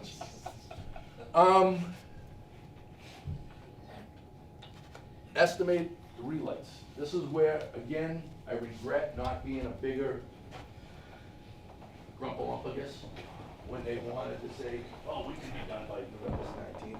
I should have been more adamant that no, you're not. You don't know our city. We're different than Andover and North Andover. It's a mill city, 150 plus years old. It's not gonna work. Because now, remember, when you put in a new device, it's gotta meet today's code. So all the asbestos had to be gone, all the bad wiring had to go. When you put in a new high efficiency furnace, the venting and makeup air has to be right. And they didn't believe me about bedrooms and apartments and basements and attics. And they said, we're going to these places, people are living in the basement, they took the stairs out. I said, welcome to my world. So they didn't make the date. So what they did make is the pipeline. Now, Joe Albanese, I'm not dissing him at all, brilliant guy, great guy. He owns Commodore Construction. He's a retired captain of the Navy, worked in the Sea his whole career, construction guy. He became the lead recovery man. He was the IC, so to speak. He built this structure, plumbers, electricians, everything, and they did an awesome job. They got the pipe in the ground by the first date. The pipe was replaced or certified and ready to go. But they didn't make the housing part. And my theory, right, wrong, or different opinions, like butts, everybody has one, mine's just bigger than a lot, is that a Navy Seabee builds a base in the middle of nowhere. There's a desert, build a base, okay. We had a city that was already there, and we needed it fixed, not built. So I don't think that they were really understood what they were about to face. I think if he had to do it tomorrow, again, he'd have learned from it just the same way we learned from fires. I think he'd have had a different date, or maybe approached it differently. So what they decided to do was, well, you can't get an old furnace out of a basement when there's no stairs out of the basement. So they said, what we're gonna do is we're gonna fix the valve on these furnaces, and if they pass inspection with the gas or the plumbing inspectors, all that stuff, and the electricians, we're gonna turn their original furnace back on, and we're gonna come back in the spring, because we wanted to get heat back on. And the pipe was there. So that's what they did, and they come up with a new date of December 16th, and they made it. For the vast majority of everybody, they made it. They still had this getting people back to work thing, the businesses, and some of them were behind, they were lagging for whatever reason. I don't know, but the most part, residential people, they were back home, if they were allowed to do the work by Columbia Gas. A lot of people, there were a couple ways you could do it. You could have Columbia Gas people come in and take care of everything, and they would hire the plumbers, they'd do it all. You could do it yourself. You could, what they call self-mitigate. And you could hire your own plumber, because you don't want Columbia Gas anyways near your house, whether it's a Columbia Gas employee or not. And you get your own plumber, you fix it, and you submit the bills, and they'll pay you for that. But they did it with what's called like or kind appliances. So you had a nice stove, and they have a nice stove to replace it, but you wanted a better stove. You could buy a better stove, but you had to pay the difference. So I think they were pretty liberal in that. They did a nice job. And people still had their claims, that was another page in the phone call conference every day, claims that went through, but it worked well. December 16th, power's back on. December 31st, I stopped all the extra crews, they were pretty much done in the street, and now they had to work on a settlement because our streets all needed to be repaved. So now we get into some lessons learned. I'm gonna change this after this week because if you've watched the news, we've had a few more incidents. So my lessons learned are really later on. But one of them is call right away and call for a lot. One of the easiest things we do is turn around and go home. So I don't care if and I tell my deputies this all the time, you call as many alarms as you think you need. I'm never gonna pick on you for banging an alarm. Because the easiest thing we do is turn around. The hardest thing is playing catch up or have somebody get hurt. So don't be afraid to call for a lot and call quick. Radio discipline, that became very important for us. Shutting everybody off on the radio so that they didn't tell us that they're dragging a line down the hallway and there's a lot of heat. I didn't care. Not to sound cruel at a fire, I'd want to hear all of that. But this incident, we didn't want to. We had to work on our radio discipline. Security's great, but you gotta be able to identify who's allowed in. As we talked about, the state police wouldn't let people off the highway that should have, that needs to be worked on. Know your housing stock. Again, this is where I said I don't think I was adamant enough. I should have been, we know our housing stock, they don't. They're from Colorado or wherever. They don't know what we're dealing with every day. I wouldn't know what's down here other than billionaires. Quality assistance. This is one of the big, quality assurance, this is one of the biggest things that has come to bite them in the butt recently. And I'm actually gonna save it, the biggest part of that, for the next couple of slides. But for your own self, if you were ever involved in an incident like this, take pictures of what you have. Take pictures, talk to everybody who comes in the house to talk to you, take their name down and the account number that they give. You're gonna be assessed a number of different times by different people, and if you don't have all that information documented, you feel like you're getting lost. But they had you, but they didn't get lost, but you got evaluated for one thing, and you came in and evaluated something else, and you came in and did something else, and people felt like they were just being pushed around, and it isn't, but they didn't write down all the information. And if you have something that you don't like, you gotta be able to show what you had before, or they wouldn't give it to you. A lot of the businesses had a problem because they were cash businesses. If they didn't have receipts, they couldn't claim what they lost, so now they had to go back to their taxes, and it took a lot longer to work on. So you wanna work on the quality assurance, because they don't do a good job at it. The billing, as I said, we had a bank. We kept all our overtime and our tools and equipment and all other stuff. We kept the names of our accounts the same, but we gave them a different account number, so that even though we were paying for overtime, and that's what we call it, overtime, it was in a different account, so that when it came time to give a bill to Columbia Gas, it didn't affect my regular budget. And Columbia Gas paid it all, and we were able to identify these. If you were gonna do this for the federal government, you gotta fill out all those FEMA forms, and it was a pain. So this was done early on. Our CFO was very smart. He said, here, this is the gas number. It's called the same, but this is a different number, and it worked out really well. Keep a journal, especially with the IC. I had a hardcover book, and every meeting I went to, so I got 1 million cards those 3 months. I just write down what their job was in the back, pertinent information, tape it to the page, and then kept the notes from the meeting on the page. So I still have that book now. I can go back and look at what thing, and I started off the book as day 1, day 2, day 3, and we ended up 3.5 months into this event, so there were a lot of days. Communication and social media. Haverhill, listen to me. Lawrence did not have a communication program that we could tell everybody what was going on. Andover, North Andover did. We used Twitter pages, the city's web page, the front, Facebook, and the mayor would send out tweets constantly. The other towns had an IT guy, especially North Andover.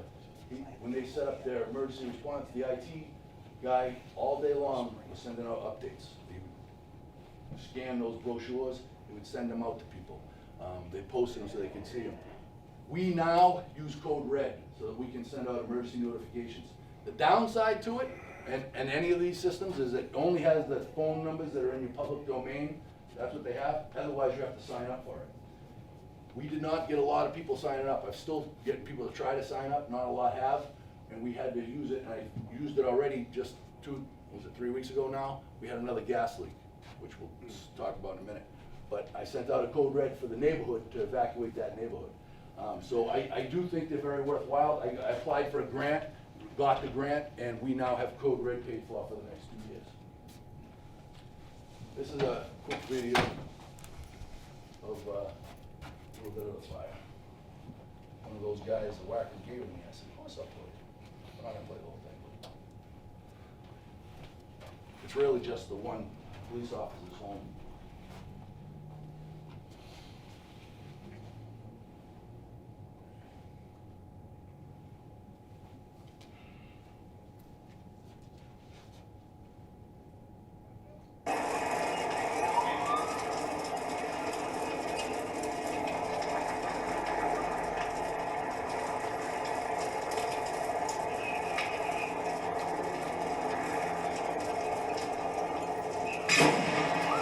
That was the ammo. We went in there 2 or 3 days later after it cooled off, dug around in the basement there, found the firearms, gave it to him, it was up. Disposable property, April, first truck to show up, just does a drive-by, because there's additional ride, don't even have a pump, they just kept going. And then Lowell showed up and surrounded it. One of the videos I have somewhere, see that's Haverhill, they just did a drive-by, they kept going. One of the pictures and videos I have somewhere, Ivan standing in the street talking on the phone with his wife, telling her the house is gone, then he went back to work.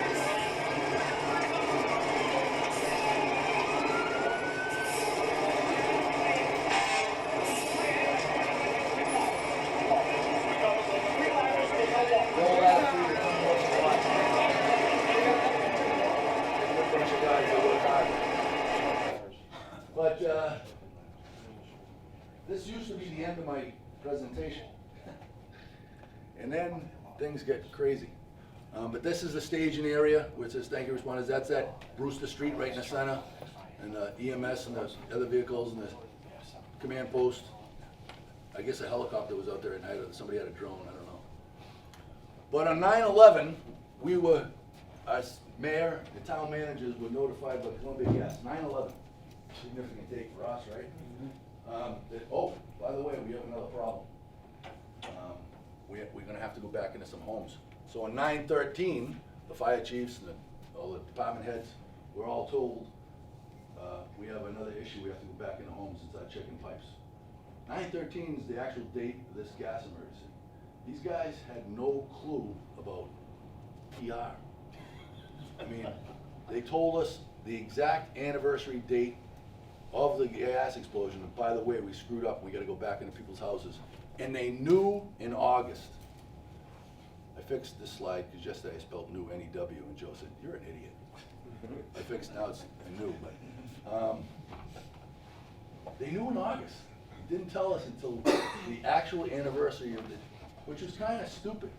But what it is they have to do is 718 pipes, valves, go into people's houses, went through the old pipe. They forced the 2-inch high-pressure plastic now through the old cast iron pipe, and then where it went into a house that had to be disconnected, and they put the new line into your meter, which is now outside your house, which is an improvement. But that old feeder was supposed to be cut at the pipe, plugged and capped, and in your house, cut, plugged and capped, and painted. And they found out that didn't get done, and that's state code. So the Department of Public Utilities said, you gotta go back in and inspect all these. 718 and 417 of them are in Lawrence. You think that made our people happy? I've got a firefighter who's involved in this. He won't let them in their house. And they called me. I said, what do you want me to do? It's his house. You guys screwed up. QA is really important in an issue like this. And I said to them, I said, why don't you guys be like the pilot? You know, when you're studying for promotion, you guys all study your offices. What did you study? Crew resource management, right? And why did the pilots get into checklists? Because if you miss something and the plane crashes, everybody dies. Same kind of issue, right? So when you have to make sure something's done right, have a checklist and have somebody go in and make, yep, that's disconnected, yep, that's plugged, yep, that's tight. We're doing gas leaks now. I'm doing more gas leaks in a month than we did in a year. All things aren't tight, people are smelling mercaptan. And I don't know if you know it, but in this state, the state of Massachusetts demands the highest level of mercaptan in gas than anywhere in the country. So you're gonna smell mercaptan and you're not gonna have gas. We're going all day long for gas leaks. Used to be a box for an inside gas leak and outside was just a pump. I'm only sending a pump and a ladder to inside gas leaks and a pump outside. We're just doing way too many of them. And a lot of them are legit. They're loose valves or some bad appliances, but, you know, not too awful. But they knew this on 9/11.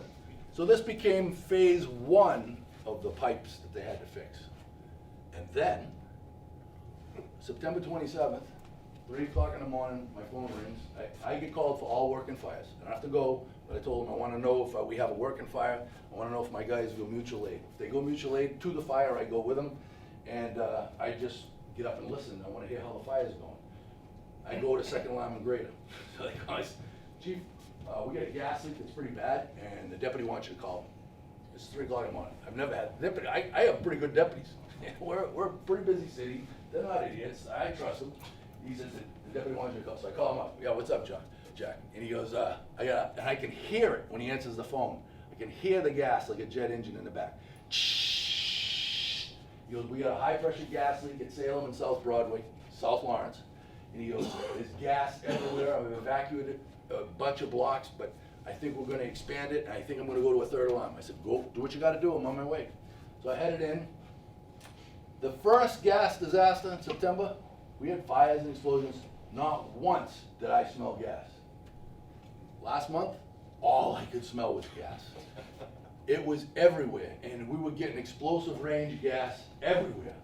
I really thought we were gonna blow somebody up. So we got there, I had National Grid come, I ordered the electricity killed right away. That guy was awesome. I gave him the 4 streets to box it in. Before I knew it, we were in the dock, which was great. We had to evacuate people. We set up a shelter at the Arlington School. We had over 500 people evacuated. I sent out a code red text. What's nice about that code red thing is it doesn't hit the whole city. I can make a box and do neighborhoods, and it did, it sent it out. And we, again, had the command post back in, and another week worth of gas purging the ground because we had, I think they told me it was over 80 million cubic feet of gas came out of that pipe in an hour and a half. That's a lot of gas, all right? And it was in the sewer pipes, the sewer system, and in an old gas main because, remember I told you those pipes that they had to check to make sure they were plugged? Leaks in there, travels down that gas pipe, finds one that's not plugged right, and goes right into your house. We had in South Broadway a number of buildings full of gas. Why we didn't blow something up, I don't know. And coincidentally, that day, we had a meeting with them, and they showed us, we do get along with the workers, and we're trying for years, but their management, I don't think, has their head on right. But we're in there with the local guy, Seth Kruger, good guy. We're having a safety briefing. What kind of information do I need in a disaster? They show us a video, I think it was Indianapolis in 2001 or something. They blew up 4 houses one at a time in the same street. Excavator hit a pipe and it just blew up. I think that was the neighborhood and or the city. And that day we watch it, and then that night, this happens. And on my way there, I called him. He answered the phone. I said, "You're on your way in, huh?" Because he answered the phone like we were sitting here talking. He's wide awake. He goes, "No, I don't know what you're talking about." I said, "There's a high pressure gas leak, Salem and South Broadway. I'm on my way in now." He goes, "You serious?" I said, "Yeah." And it's 3 in the morning. He goes, "No, I fell asleep in a chair with my baby in my arm. I'm on my way." So he came in. This time they were pretty good. They identified the critical valves within minutes. He called me up. I wrote them down on my map. He had crews out there. They shut it off. Probably within 45 minutes, an hour, the gas was shut off. And we identified what it was. Now we had to find where the leak was coming from. Turned out we had a 2-inch high pressure plastic pipe that went through a valve. This, the governor came back. We had another press conference. We had to go out there. The big command post was there, so we're on our way to a press conference. Of course, everybody wants to know what happened. We kind of knew at this point in time, but we didn't know whose fault it was, so they didn't tell them a whole lot of stuff. But what happened was this is the gas pipe, and that's the plastic pipe that went through this pipe. As you can see, the little yellow dot, this is the valve up here. So the pipe went through it. Because we're gonna have all these streets paved, the water department is trying to exercise all their valves to make sure that they don't have to replace anything before they get paved, because once it's paved, it's a five-year moratorium. when you DC a valve for the gas company, by state code, you know that, we all see the 6-inch cap in the street where you can put a wrench down, turn on, supposed to cut that below grade, fill it, and then it get paved over so you'd never know it was there. They didn't do that in all the valves.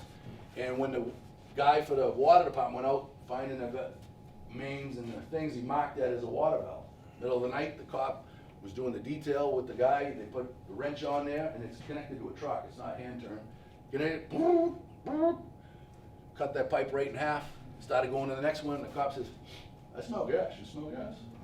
2-3 minutes later, it's blowing out the sewer grate 50 feet away, and we had another incident. So, again, QA, you got a valve, you gotta DC it, or discontinue its use by a certain code, have a check sheet. So now they went through this, they had 45 of these valves in the 3 towns that they ran the pipe through. They had to now go inspect each and every one of them. 3 more were not DC'd properly, 3 valves. So within those 24 hours, they said, this is what you're gonna have to do. So now DPU is there, and the governor, and everybody's a little pissed, and we're back, and it's over a year after the original incident by a couple of days. We had another major gas leak. DPU comes out with a moratorium. Columbia Gas cannot do any more work without their approval, written approval, except for grade 1 gas leaks, emergency leaks. Everything else has to go through them to get approved. This is the valve that was taken out of the ground. That's the pipe cut in half. So they stopped them. Then they went further, and just recently, they came out with another order on them. They mandate that they can't do any work without them, and they found 2,200 more pipes that they had to go verify that were shut off. So I said, what's the difference between the first one where they lined in the valve and these new ones? He said, well, the first phase was the new gas pipe is inside the old gas pipe, and we wanted to make sure that get cut and plugged right. The second phase is when we put a whole new pipe down and we discontinued the old one altogether and we put a new meter right outside your house. They still want to make sure that it was supposed to be cut and plugged properly, and discontinued at the thing, and it wasn't. So they've been out doing that, and they've got to get it done by November 15th. As of 2 days ago, before I came down there, they had found 165 that were not disconnected properly. So their QA program sucks, quite frankly, right? They're not good at it, and they really need to be, because they have caused us a lot of problems. So it doesn't seem to end. But that was a fund, they were collecting money, they're not doing that anymore because the people were still having claims, people were still out. During that event, this last one, September 27th, they put people up in hotels for 2 nights because it took a while to get everything. They repaired that pipe, we turned everything back on a little at a time. They had to lower the pressure. Now DPU ordered them to lower it from a 90 PSI, it's down to 55 PSI, till they can get everything verified by November 15th. And they had to purge the ground. They spent over a week purging the gas out of the ground to get it all out from that hour and a half of free gas flowing. This is my granddaughter, which I brag about every chance I can. That's all I have, unless you guys have any questions. I have a question. Yes, sir. What was, in the city of Lawrence, what was the percentage of gas meters that were inside versus outside, roughly? In the low pressure system? The house? In the house. The percentage, I don't actually have that number, but I do know it was great. It was high. There were very few that were inside in the low pressure system. The places where they were inside were like the multiple apartment buildings where they had an extra big pipe come in and they would put a tree outside. For the most part, all the single families, all the 2 and 3 families, all were in the basement. It was just like that Springfield Street building, it was 8 apartments, that was outside. But most of them were inside. Now, everything's outside, and they put bollards around it. Now we have a much safer system. Now it's all a high pressure system. I believe it's a safer system, even though we're having problems. It's a high pressure system. All the meters are outside, and before every meter is a pressure regulator. So if they over pressurize it, it's gonna dump outside. Anybody else got anything? Sir? Do you know what your impacts were on your communications infrastructure in the first, say, 6 to 8 hours as far as call volumes and how quickly you were? Well, we documented in the first 8 hours over 400 calls, but we didn't write down every call we went to. As far as impacting the communications, we didn't have any trouble talking to each other, other than everybody wanted to talk, so we limited what you could say. Since then, I've improved our radio system. Now every firefighter has a portable radio. The officers and the senior firefighters that couldn't afford all multi-band, the officers all have multi-band radios, so when we go mutual aid, they can talk to that town. We've obtained one of the comm units that NARAC had purchased, and I've sent guys now. I have a COML, one of my dispatchers is a COML certified, and we've been using it at the community events. And we used it at this second gas leak, and to practice, so that if somebody else comes in and they don't have our frequencies, that he can, you know, whatever those radio guys do. I turn my phone on and I, have a stereo in the car. It's about my radio experience. So I let those guys do their thing. We were dissed in the NTSB report about it, but I think they misunderstood us. Because they said in the report, I watched it online, and they're actually coming to, today's Thursday, right? Tomorrow afternoon, they're coming to the library to read the report. They said, and all 3 fire chiefs admitted that, said that they were overwhelmed, and the comm system, we feel needs to be upgraded, they need to improve the thing, and that's not why we said we were overwhelmed. Our radios worked. It's that we had 1 million people calling us at once. I don't think Boston, as big as their dispatch system, could have handled all those calls at once, because it's not your norm. My dispatch center runs with 2 people, 24/7, 365, and that's separate from the police and separate from the EMS. And we were just all flooded with calls. And that's same with the other 2 towns. I think it went pretty well. And I've talked to the police chiefs, other people around. I've actually had comments from when I spoke at New Hampshire Fire Academy. A guy was there, he said, dude, I showed up late on a ladder truck. He said, that staging area ran like nothing, everything worked great. So I think the NTSB misunderstood what we were saying we were overwhelmed about, because I was able to talk to people. And we had comm trucks there, although it all comes down to money. If I could keep that comm truck staffed 24/7, 365, I'd send a whole bunch of guys to COML school and keep it staffed. But that's not a normal daily operation. So when they want to fix stuff, they need to, fix stuff. Give us some money to keep people staffed, and those comm trucks showed up, but by the time they showed up, it was 4 or 5 hours into the event. So that's what I think was a mistake in their statement, but that's my opinion. Thanks. Thank you.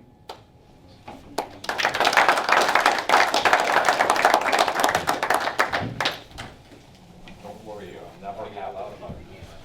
Oh, yes. Anybody who's an EMT, I get 2 hours for this, and I think I gave it to the chief. It's on the table. Oh, it's up on the table Yeah. over there? Must sign. Yes. So